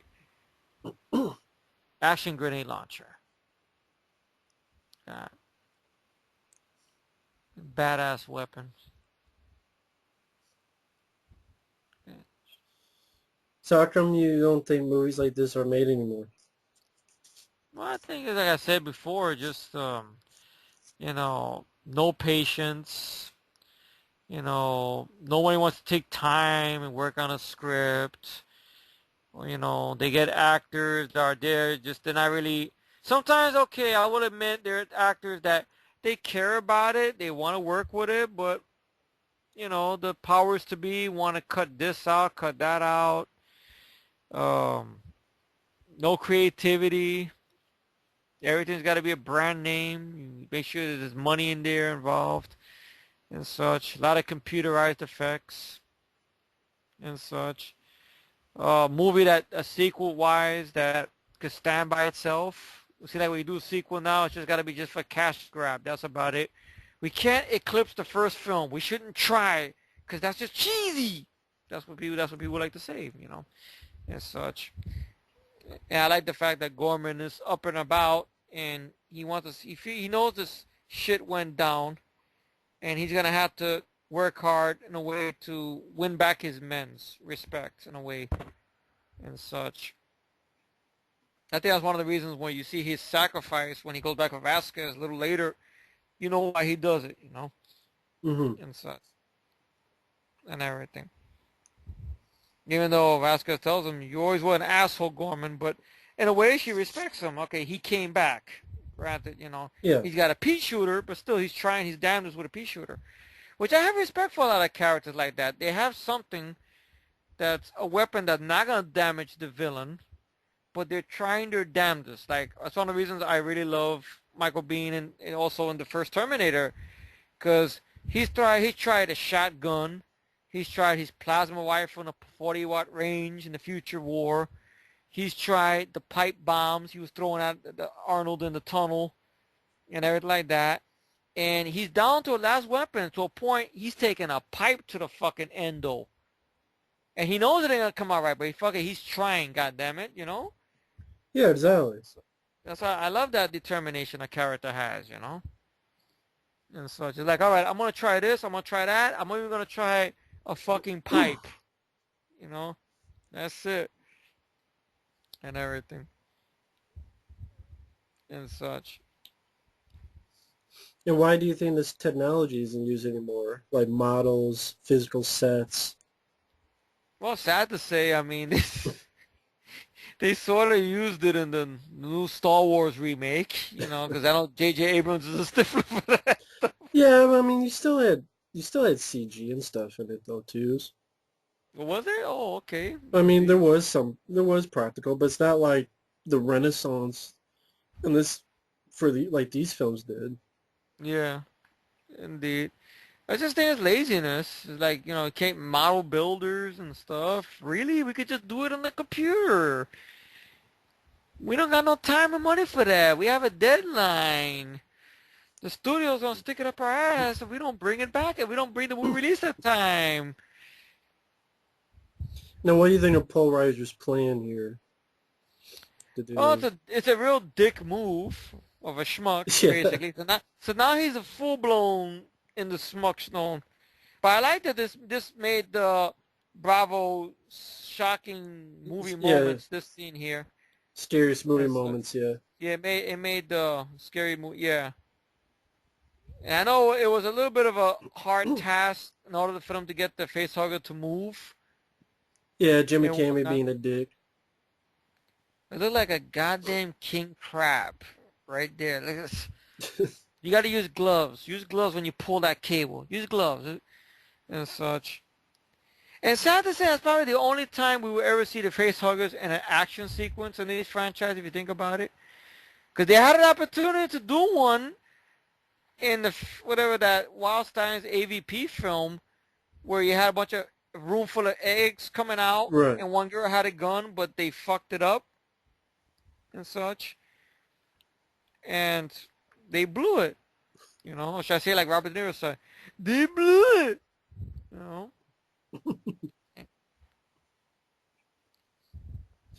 It's one of those things that you have characters who are up shit creek. What are they going to do next? What can they do?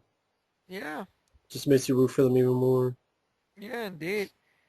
And in essence, this is a sort of a siege story because it's a character stuck in one location, and whether it be aliens or psychotics or werewolves or anything, trying to get to them. Yeah. So in essence, it's a siege in a way. This is like a sci-fi version of it. Granted, I could say one day we gotta do one for this movie. Carpenter's Assault on Precinct 13. We gotta do one for that because I actually didn't grow up with the film. I learned about the film, I know, funny enough, through the remake. So I saw the remake first. I was very like, oh, okay, it's not bad, okay, all right. Carpenter did one. Oh, let me look at his conversion. Then I looked at his version, like, wow, it's so much better Yeah. than the remake. I could watch the remake as a time waster, but Carpenter's version is better. It's just wow, has more going for it. Yeah, I Holy mean, shit. I grew up with the original. I saw that pretty early on and always loved the atmosphere of the score, Yeah, the modern Western feel to it, yeah, and the urban environment. But yeah, I yeah, mean, you're right. This is really the only facehugger action scene. yeah. And it's probably the best one we've ever seen. Look at Well, I that. mean, it's the only one, so. Well, of course, yeah. And, well, since we mentioned Alien 3, what, the first time you saw Alien? I mean, I know you mentioned it, but Oh yeah, I did. The first time I saw Alien was I love this heroic shot yeah. right through the glass. Yeah. Now the first time I saw Alien, I saw it on Cinemax actually when it was Cinemax, and it was on a Saturday night, and I saw it with my uncle. It's like I saw this film with my uncle on VHS tape, and I saw it, and it became one of my favorite Halloween films that I would watch every Halloween. Everybody was watching Michael Myers and stuff, and Jason, which is nothing wrong with those films, don't get me wrong, but Alien was just like the very rare one. It's like wow, it's like somebody says, like going into a scary haunted house, Yeah. stuff like that. And this is where you get that family shot, the three Yeah, of them. which I know Michael Bean likes that shot because he says he thought I thought we were a team, the three of us So did and I. such. Yeah, I say we greased his rats, fuck son of a bitch right now. Yeah, of course, a little bit. Yeah. And such. But Alien, I mean, classic film, great horror movie. I mean, it's a Ridley Scott. I gotta say one of my favorite Ridley Scott films. Yeah. I mean, I like Blade Runner, but if someone asked me which is my favorite, I would say Yeah, Alien. Alien, yeah. Yeah, because Blade Runner got all those cuts, all those versions and whatnot. Alien only got one director's cut.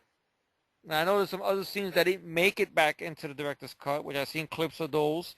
They can be made back in there if they want to, but they don't want to do it, so and whatnot.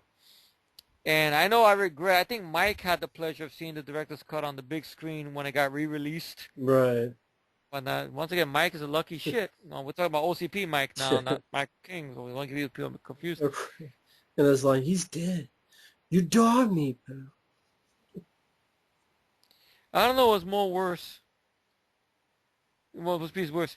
You know, fucking each other over for a percentage. No offense. What do you mean they cut the Now, power? They're animals. yeah. Well, you're talking about the smarts of the aliens. It shows right here.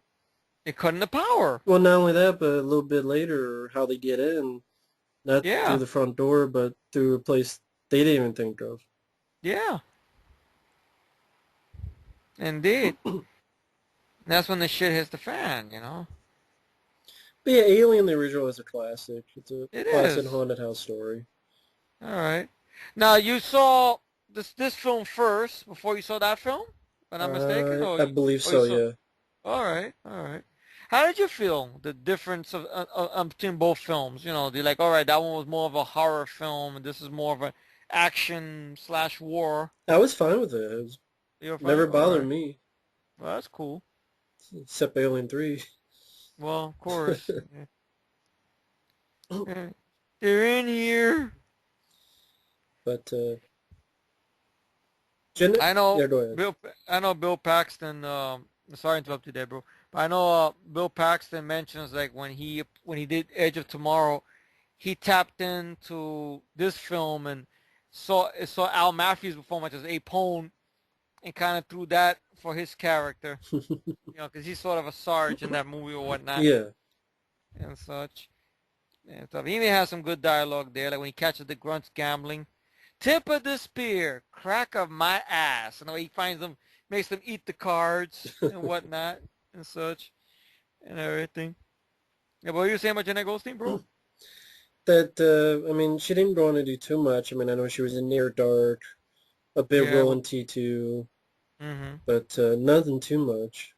Yeah, and such. It's sad. I think she's a good actress and whatnot. I mean, Bill Paxton, well, I guess a little bit after this, he did a little bit of stuff in movies here and there, like in Navy SEALs and Last of the Finest and such. Of course, And Predator then 2, Predator 2, of course, yeah. I mean, Twister. and that Twister, which that's the time when he ended up becoming a lead in films.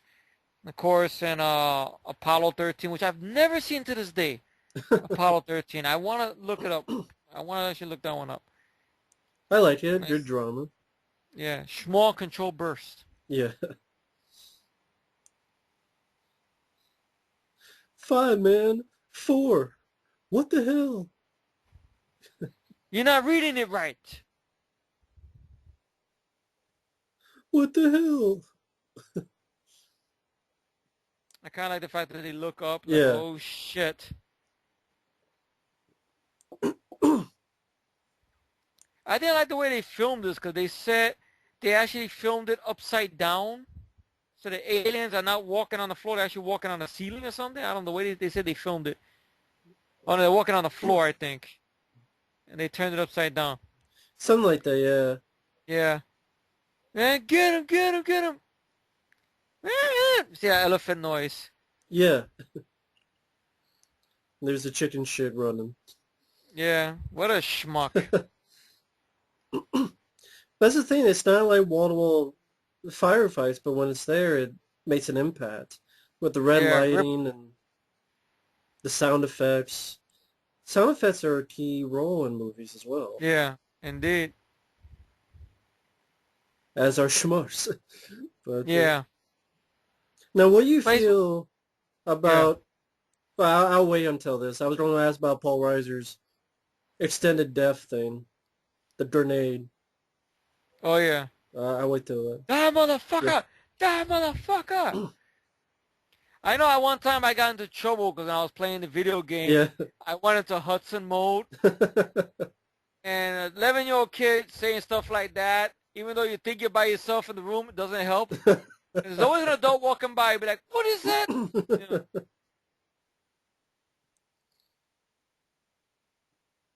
Yeah, yeah, yeah. Yeah. I always got sad. It's a good hero shot right here. Prah! Yeah. Which I know you used that in one of your intros, I think. Yeah, That hero shot, yeah. it's a great shot. Yeah. But you were saying about Hudson, about being sad, yeah. Yeah, see his character go, you know. But at least he went out fighting. Yeah.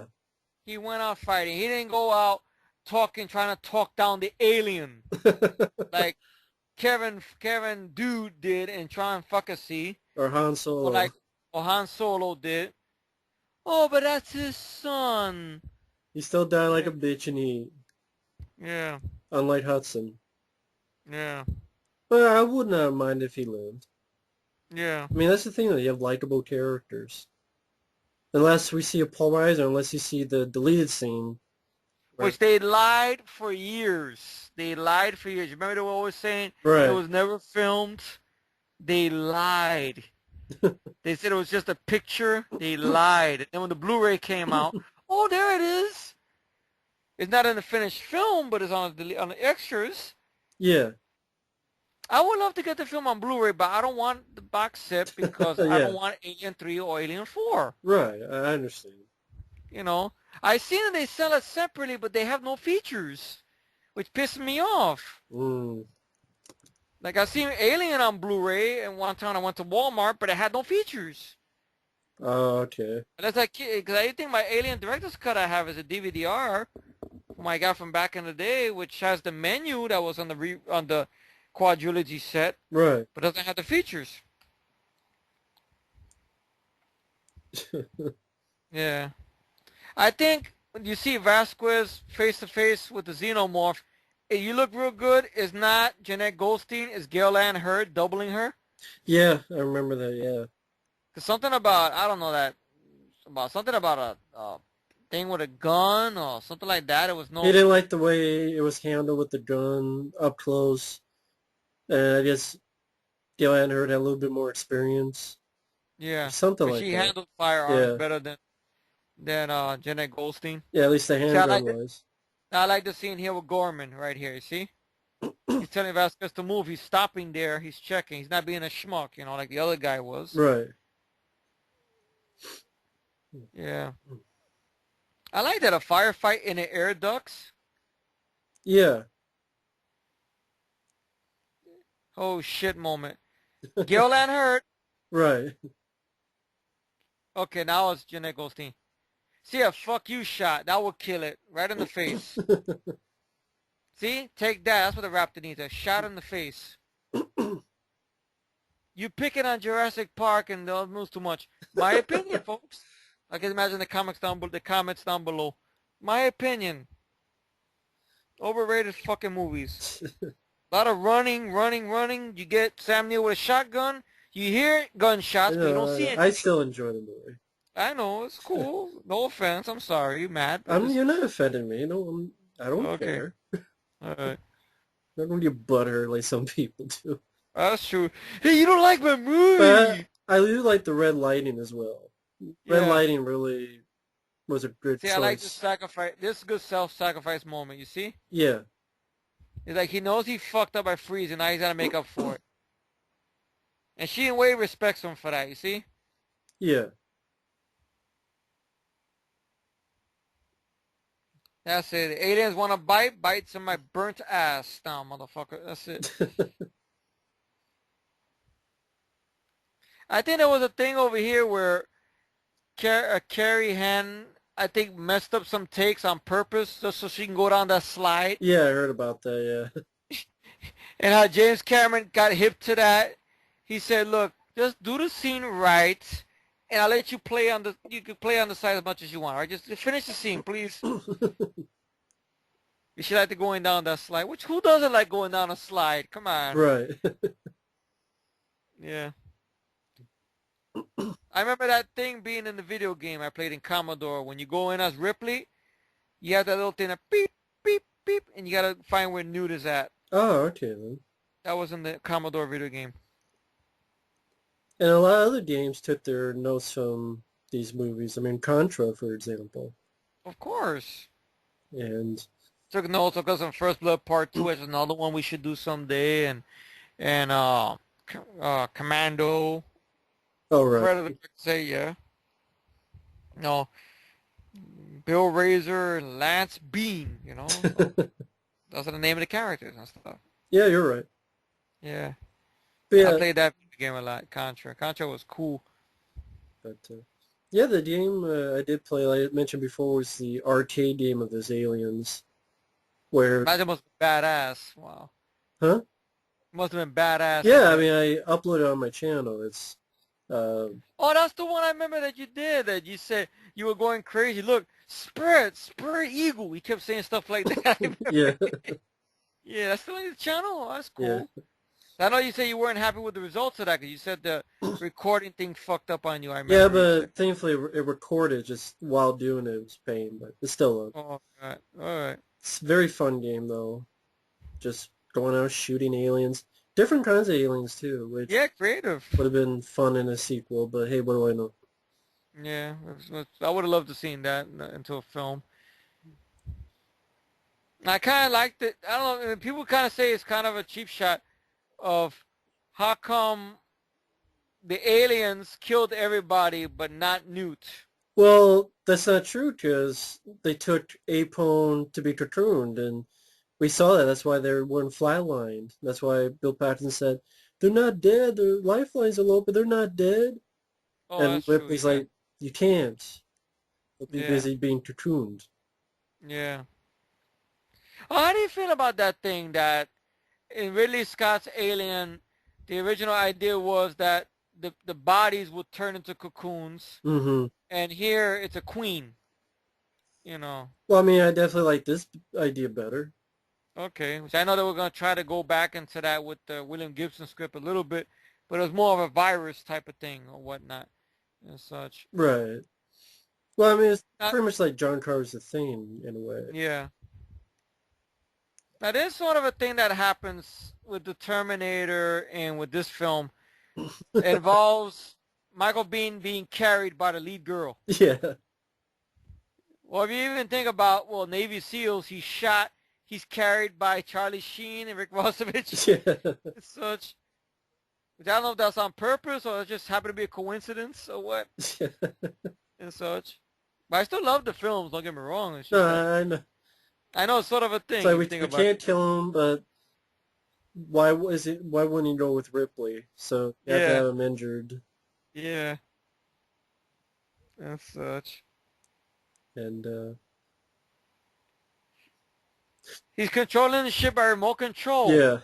It's pre-droned. Way before the drones. Look at that. Now, would you have liked to have seen the Alien 5 with the storyline they were talking about with Hicks alive and such? Part of me would be curious, to be honest. I would be curious. But I have a hard time trusting the studio and Neil Blomkamp. I don't know. Right. I mean, he has good ideas, but his track record really, Yeah. isn't the best. Yeah, I don't think it's going to happen now, but I was just curious. You know. Yeah, I know what you mean. It's just his track record is just his track record is terrible or whatnot. It is.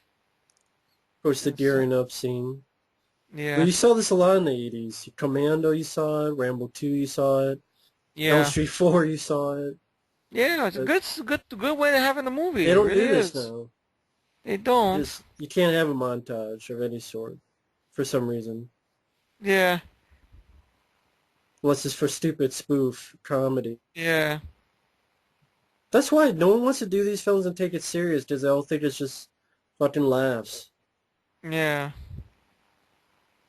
I always liked that scene that, you know, you get a little first name basis with the characters. Yeah, That could have been left in the film. I don't know why that was taken out yeah, I agree. and such. It's not always about sex, or nothing like that. It's just honest respect for each other. Look, Yeah, I'm Ellen, you're Dwayne, and who knows, maybe I get Newt, maybe things could happen, right. you know, and such. Yeah, Of course, going into the elevator and everything. She's gonna finish adding more stuff to the suiting up, and so to speak. yeah. putting the grenades in there and such. I just love the intensity in the moment. Granted, it's probably the same voice of Mulder, but even though it's not Mulder, you know, to reach minimum safe distance and such. So you take a little bit of the first film, but you amp it up a little bit, Yeah. and such. You got a grenade, the grenade little vest there.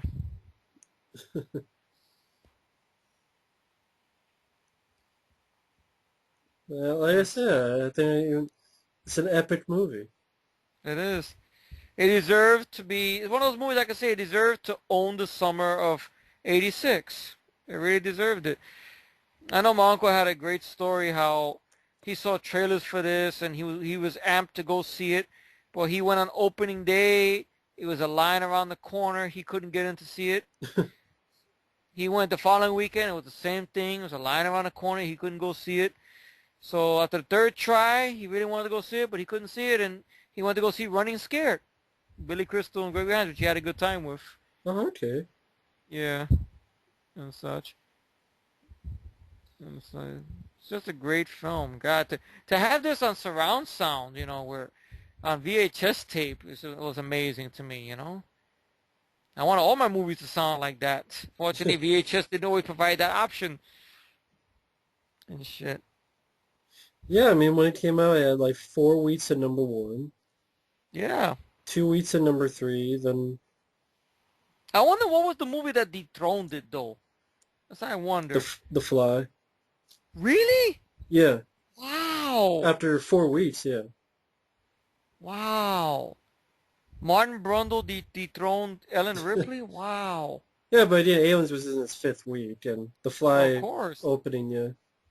I forgot The Fly was a summer film as well. Yeah, Wow. August. Came out in Wow. August, yeah. That's a film that should have got some Oscar buzz as well, just for Jeff Goldblum's performance. Yeah, but But it nothing. doesn't, yeah, that's sad. Anyway, fuck the Oscars, they suck ass. They do. Batman's Fury I heard, Road got Best Picture nomination. really? Yeah. Oh, kiss my ass. Oh, God. I was not a fan of Fury Road, folks. I'm sorry. I don't care about Tom Hardy's with his snapping fingers and... This sure got Best Picture nomination. Fuck's sake. Yeah. More than Mammoth Okay. Fury Road today. Yeah. Ah, fuck that movie. Okay, that has practical and action sequence stuff, but you need a better Max. I'm sorry. Tom Hardy didn't cut it for me. They should just called it Fury Road son. Just gave the whole movie to Charlize Theron. I think it was around the year that the Paul Reiser scene would have been. Yeah, around Where there. she hands him a grenade and then walks away. Because I know there's a scene later on when she's running away. You hear an explosion. And that's supposed to be Paul Reiser blowing up with the grenade, I think. Mm. But we're left to assume, with that scene being cut out, that That she that it threw was grenades and stuff. that So she threw grenades into the just nest. one of them. So One thing I like this reaction right here because she's gonna be more uber pissed now. yeah. But thankfully, doesn't get to that. Well, I think it was funny that I don't think James Cameron liked Alien 3, just the last thing he said on the commentary. You remember that? And then the Alien 3 came, everybody dies. They killed everybody. I don't blame him. I don't blame him. Says one of the times I could agree with what he says. I don't blame him. I don't blame him at all. What about that one time where him and Ridley Scott were interested in doing a movie, an alien film? Yeah, Remember that? Yeah, Alien 5, but then Fox wanted AVP instead. So yeah, not John Carter. James Cameron and Ridley Scott wanted to do an Alien film, Alien 5, but the Fox wanted AVP. Yeah. And God forbid they couldn't make the definitive AVP film. Though the video games had it, the comic books had it, and shit, and they just didn't want to. They didn't want to do it justice, really, which is sad.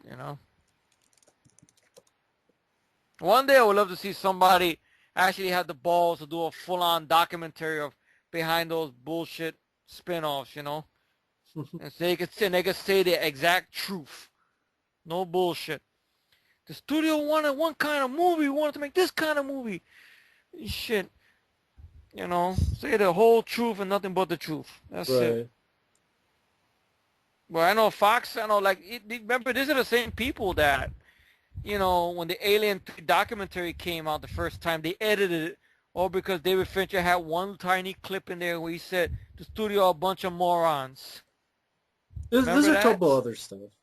They did cut out? Okay, I didn't know. I thought it was just that. Oh. No, you asked me before, and I told you there was a couple other stuff, like he had said something to a crew member, then someone had come up behind him and told the guy to do something differently than what the director wanted.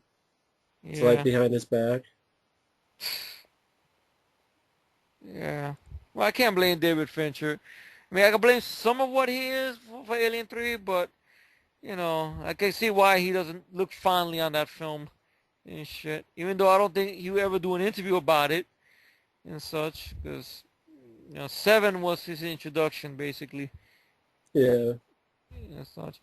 Great design of the Queen in practical form, not in fucking CGI Tyrannosaurus T-Rex form, like you seen it, AVP, Yeah. fucking, and such. And once again, there's something here with no dialogue, like just them looking at each other, but you get the sense of what is dialogue, basically. Oh, absolutely.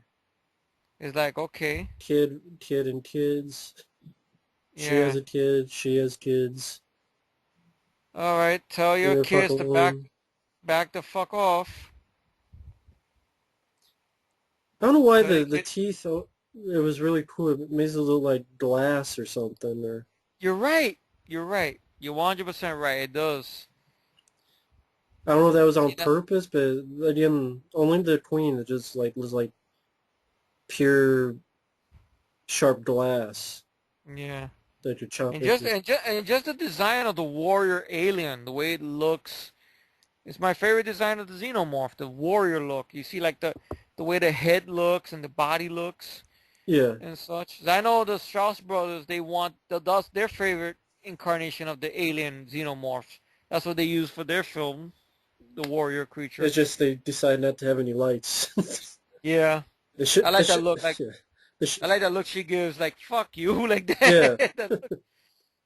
Yeah. Very. Or the This is all of her aggression, revenge. Yeah. aggression. Aggression.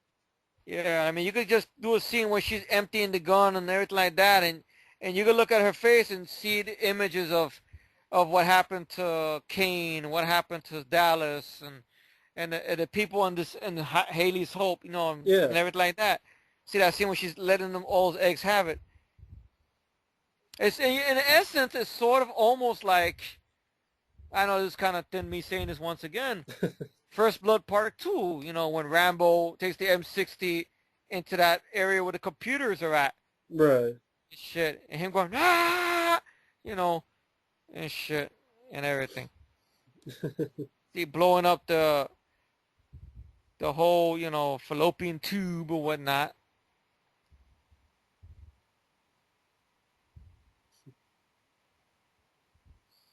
That's it.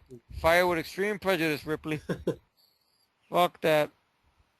And goes the rest of the grenades.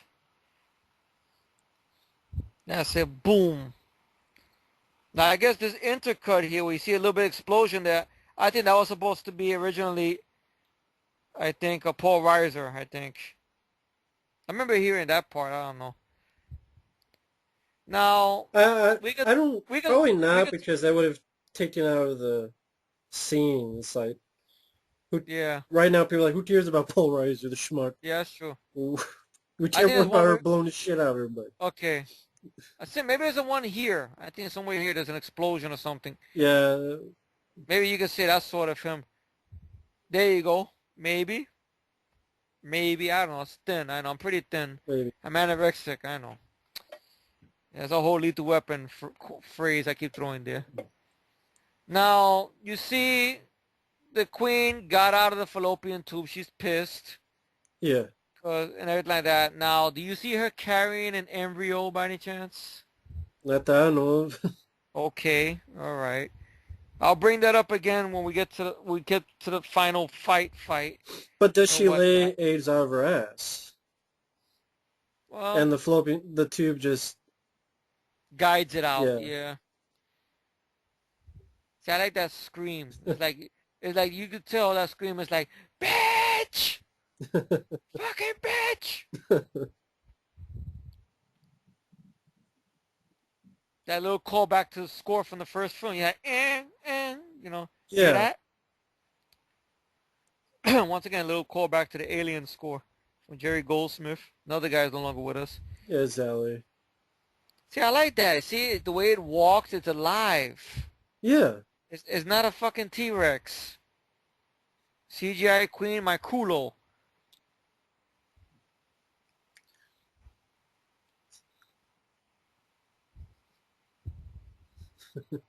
Taking the elevator up, and the Queen is waiting for the fucking elevator, too. That's it. I don't know how the Queen pressed the button, but I guess it did. Well, with her What? hand, Well, yeah, it's true. She does have her hand, long fingers. Yeah, her tail, yeah. Safe with her distance. dildo. Yeah. Oh my God, made me get that bad image in my head now from that chupacabra motherfucker from Alien Resurrection. Oh, What the director wanted to do, remember? He showed me yeah, pictures of the that. picture, Oh my yeah. God, that's horrific. Do you want to say 5 words about Resurrection since we mentioned like every other one? Oh God, it's horrific. It's not Ripley. It's a fucking clone. Zero firefights. Well, you His have the weapons ladder. there. They got the ladder fight, all right, with CGI, which is very, very aged badly. Um, Chupacabra, albino fuckface. albino fuckface, The him chupacabra. screaming, "Whoopee!" Ah! The Ripley, whatever you want to call it, I can't call her Ripley because I throughout the film, every time I try to watch it, I can't call that Ripley. That's not Ripley. It just, I don't know where his loyalties lie. Even in the ending, I don't know where his loyalties lie. You know. And so this is Ripley, Uh, the one going through the nest and running with Newt and everything. we call her Nipley, since her nipples get hard every Oh, time Xenomorph's around. It's yeah, called Nipley. yeah, or fakely. There you go, Bishop's countdown. Nipley the cloney. Yeah, this Yeah, score is epic on all yeah. levels. Hey, they used it for the trailer for Time Cop. Remember correctly? Yep, Bishop's they did. countdown. Yeah, From Dusk Till Dawn as well. from Dusk to Dawn, exactly. A lot of, yeah, like I said, even Hey, man. when someone did that Avengers 2 trailer. Oh, they used that? Really? Get out of Yeah, here. when someone made that fan on the Avengers 2 trailer, like if Avengers 2 was from the 90s. You never Oh, saw this? I I don't thought I know. I showed think it it to might. you. I gotta look at it again. I gotta see if I find it. You show it to me again, Bobby. After this, yeah. Yeah, after this, yeah. Bing, ding, bing, ding, doom, doom, doom, doom, doom, ding, ding, ding, ding, ding, ding, ding, ding, ding. Now, for the longest time, I always thought the planet blew up, but I guess not. It was just, I guess, the station. Yeah, the station and probably miles around it. Yeah, which I guess makes sense for the Aliens Colonial Marines video game, I guess.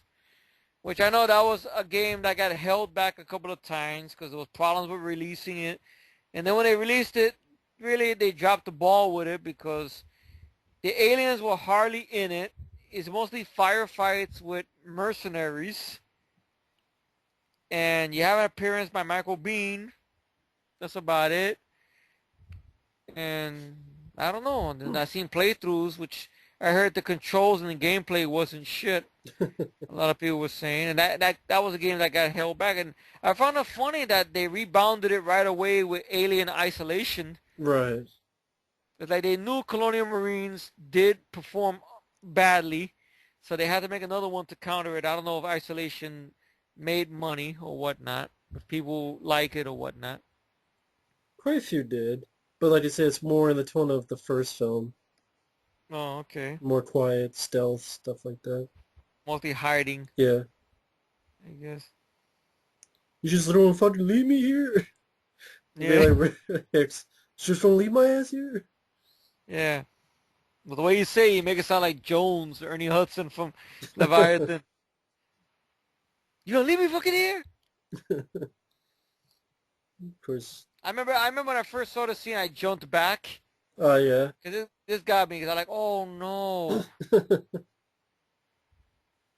God, I was like, well, at first I haven't seen the first Alien yet.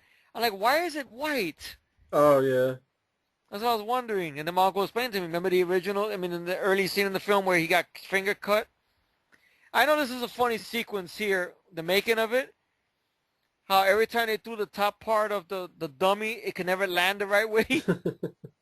And last time I was laughing about that. How it was upside down, it was crooked, it was here, it was there. That- When I first saw the scene, and I see her doing this, I'm like, what is she doing? Why is she leaving the little girl behind? I can imagine people in the theater must have been saying the same thing, but I remember in the trailer you do see a power loader and whatnot. So you didn't remember that, or? No, when I saw this the very first time, I Oh. didn't see TV spots of this. I just saw it on VHS tape. This one I didn't see TV spots. I seen TV spots later on, when looking up the film, looking back on the film and stuff and everything.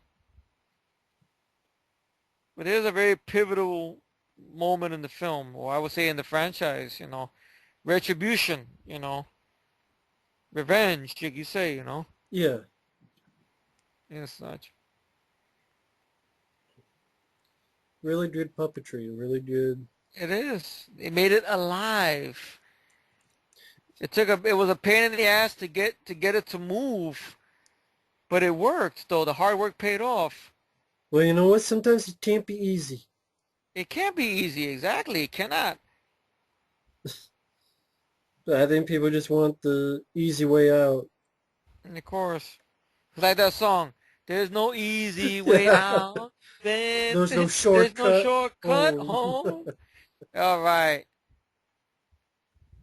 I remember hearing stories of people who seen this in theater. This was the moment everybody clapped. Yeah.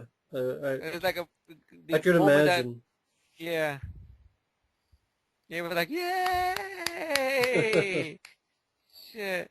Like, I remember when I saw H2O on a bootleg that had the audience, Mm-hmm. and the scene where Jamie Lee Curtis grabs the axe and screams, Michael! That was the moment everybody cheered in the theater. So I can imagine the power loader scene had to be that scene too. See, she's bitch smacking it around. It's a cat fight. Yeah, exactly. Very well done. And not since then has there been a cat fight like this. Never.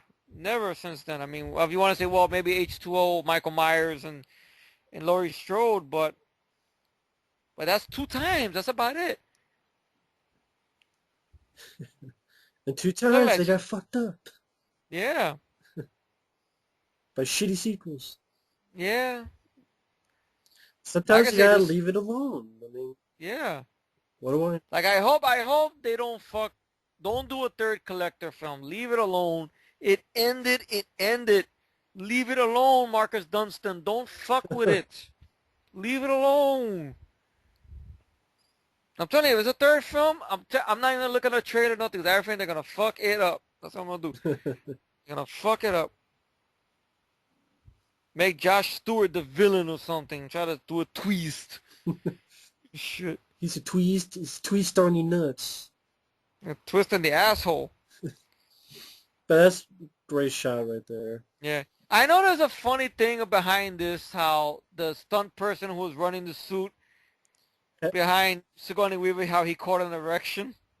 Now, was it a real or was it a fake one? That I the think it was photo. the fake one. It was a fake one that they were playing a joke on Sigourney Weaver. Yeah. And so he was like, wait a minute, Dale, are you okay? I forgot the guy's name or something. Now I know, okay, it's sort of the first film again, okay, getting blown out of the airlock, but fuck it, why not? Go Go for it. I don't give a shit. Yeah. And to be honest, I like this one a little bit more than the first one. This kill, to be honest, Right.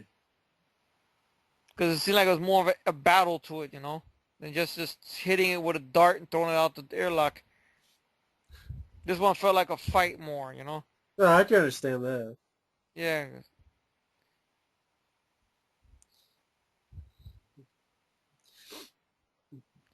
Of course, a return of Bishop's Countdown were here as well. Yeah. Now, what's weird is on the soundtrack I have of Aliens, Yeah. there's a piece of music that's not in this movie, but Is it's that in the one Die that Hard. they used? Yeah, you told me they used it with Die Hard. Yeah. When Al, Richard L. Johnson, shoots the bad guy. Yeah, I got good enough. Yeah, Yeah. that piece of music, I guess, was supposed to be for Aliens. Yeah. That's another one we could do in the future sometime. Die Hard. Yeah. So no, yeah. Bing, bing, ding, ding, ding, bing, ding, ding, ding, ding, ding, ding, ding, bing, ding, ding, ding, ding, ding, ding, ding, ding, ding, ding, ding, ding. Yeah, that's it. Her picking her leg up. Now that'd be a weird alternate ending. What? She did. She was too late. Picked her leg up. Choo choo. What, took off her Ah! leg? Yeah. Oh Choo choo. no. Ah, my leg. I always thought that. Like, man, get your leg up out there. What are you doing with your leg hanging After out all there? that stuff, I lost my leg from the door. Well, well, then she'll have a lot in common with Ash. Ash lost his hand. She lost a leg. so, Not so bad for her. Human. she'd be the woman from Grindhouse. Oh yeah, that's true. The machine gun leg. Would you wonder how That'd she be a pulling the trigger? flamethrower leg. Yeah. Well, now we get to this scene here. Yeah. Whatnot. I always swear that faraway shot doesn't look like Michael Bean. The faraway shot for some reason. I always looks like Michael Bean to me. And closer looked like Michael Bean. Faraway shot for some reason looked like a different person. I don't know why. Looks like Michael Bean to me the far away too. No, no, I got bad eyes. I don't know. That's okay. Yeah. Now, in my mind, this is how the franchise ends. No, I agree, and obviously, no matter what we think of Neil Blomkamp, he must have felt the same way too if he wanted to bring Yeah. this back. Yeah, it's just Neil Blomkamp. I don't know, Blom, whatever his I last know, name is. I'm just saying, at least that's something. I mean, a lot of people, like, I mean, to a point where they showed up for a panel discussion. I mean, even when they asked, before that big one we talked about, whenever they could talk about aliens, they always mention how Alien 3 kind of demolished, you know, what this film ended with, you know, Yeah, and great such. last shot. It is. And of course, in the words of James Cameron. And then Alien 3 comes and everybody dies. Well, you know what the best way to think of those movies? What? How you think? There's Ripley's bad dream while doing this. That's perfect way you could While start they're a in sequel. while they're in trial seat. So Yeah. bad dream. Maybe there's a leak in it, so they're maybe that's why she's having bad dreams because there's a leak, and that's why she's Yeah. older. Yeah. But or something like that. I mean, Uh, I think of them as her bad or, dreams. That's all I yeah, that's thought. true. Or like I know somebody did an edit like that one time. It was an edit where they show the death of her in Alien 3 and she wakes up, you know, and such. I think one time I showed you one like that. Somebody Right. Yeah. did and such. They're her bad dreams. That's a perfect way you would open it too. You would see clips of those and all of a sudden you either have, I don't know, it could be Michael Bean or somebody waking up, Ripley, wake up! And all of a sudden, she wakes up there and all of a sudden, oh shit, it was a dream. It was a nightmare, you know, and such. And you got this very long end credit sequence here with all the people involved. Probably the London crew, pretty much, who gave Cameron and some of the people a hard time on the set and whatnot and stuff. Yeah. I mean, this is one of those movies you can watch the end credits. It's Yeah. worth it. Just the music And, alone. Yeah, the Tom Woodruff Jr., Alec Gillis, of course, Stan Winston's team. Stan Winston's another guy who's greatly missed and such. And it's a very big, pivotal movie, in their careers, everybody's career, and Sigourney Weaver's career, and Michael Bihn's career, and whatnot, and everybody's career, including James Horner, though he had a hard time making the film because he had a falling out with James Cameron and such and everything. Like I know Michael Biehn made a good statement. He's a genius. He could write a good movie and whatnot. But there's one thing he could do. He knows effects. He knows how to work with this, work with that. But there's one thing James Cameron cannot do. Jim cannot do. He cannot act. That's So true. he needs us. He needs us for that. He could do all this, but he can't act. But at the end of the day, Aliens is an epic movie It in is every great, way. great standalone film. Great film period. Fantastic. To me, one of the best films of all time, hands down. And yeah, hands down. So thank you, Efree, for having be a part of this. Well, thank you for having me over, man. Come on, talk about aliens. Come on, the badass classic that, is probably the best in the franchise. And the franchise has never risen since Alien or whatnot, because they left it on a great, it left it perfect. And then with the bad dreams left it another way, or whatnot. But again, for folks out there who want to hear more of my actual concrete thoughts, just check out my review. Not only of that, but also the dual review from way back that I did with my friend Efree here. Just go Yeah, to my yeah. channel and type in aliens, or go to YouTube up above. Just type in aliens and Rambo After Life, and you'll find them. hmm Yeah, that was a classic one. To see that back. Thanks for bringing that one back. That was a good one and such. No problem. Yeah, man. So thank you for having me with this, and thank you all for listening to us. Even though it's a long time, but hell, for an epic movie, it deserves it. It really does. Anyway, you guys have a good night. Okay, have a good night. Later. Bye-bye. Bye.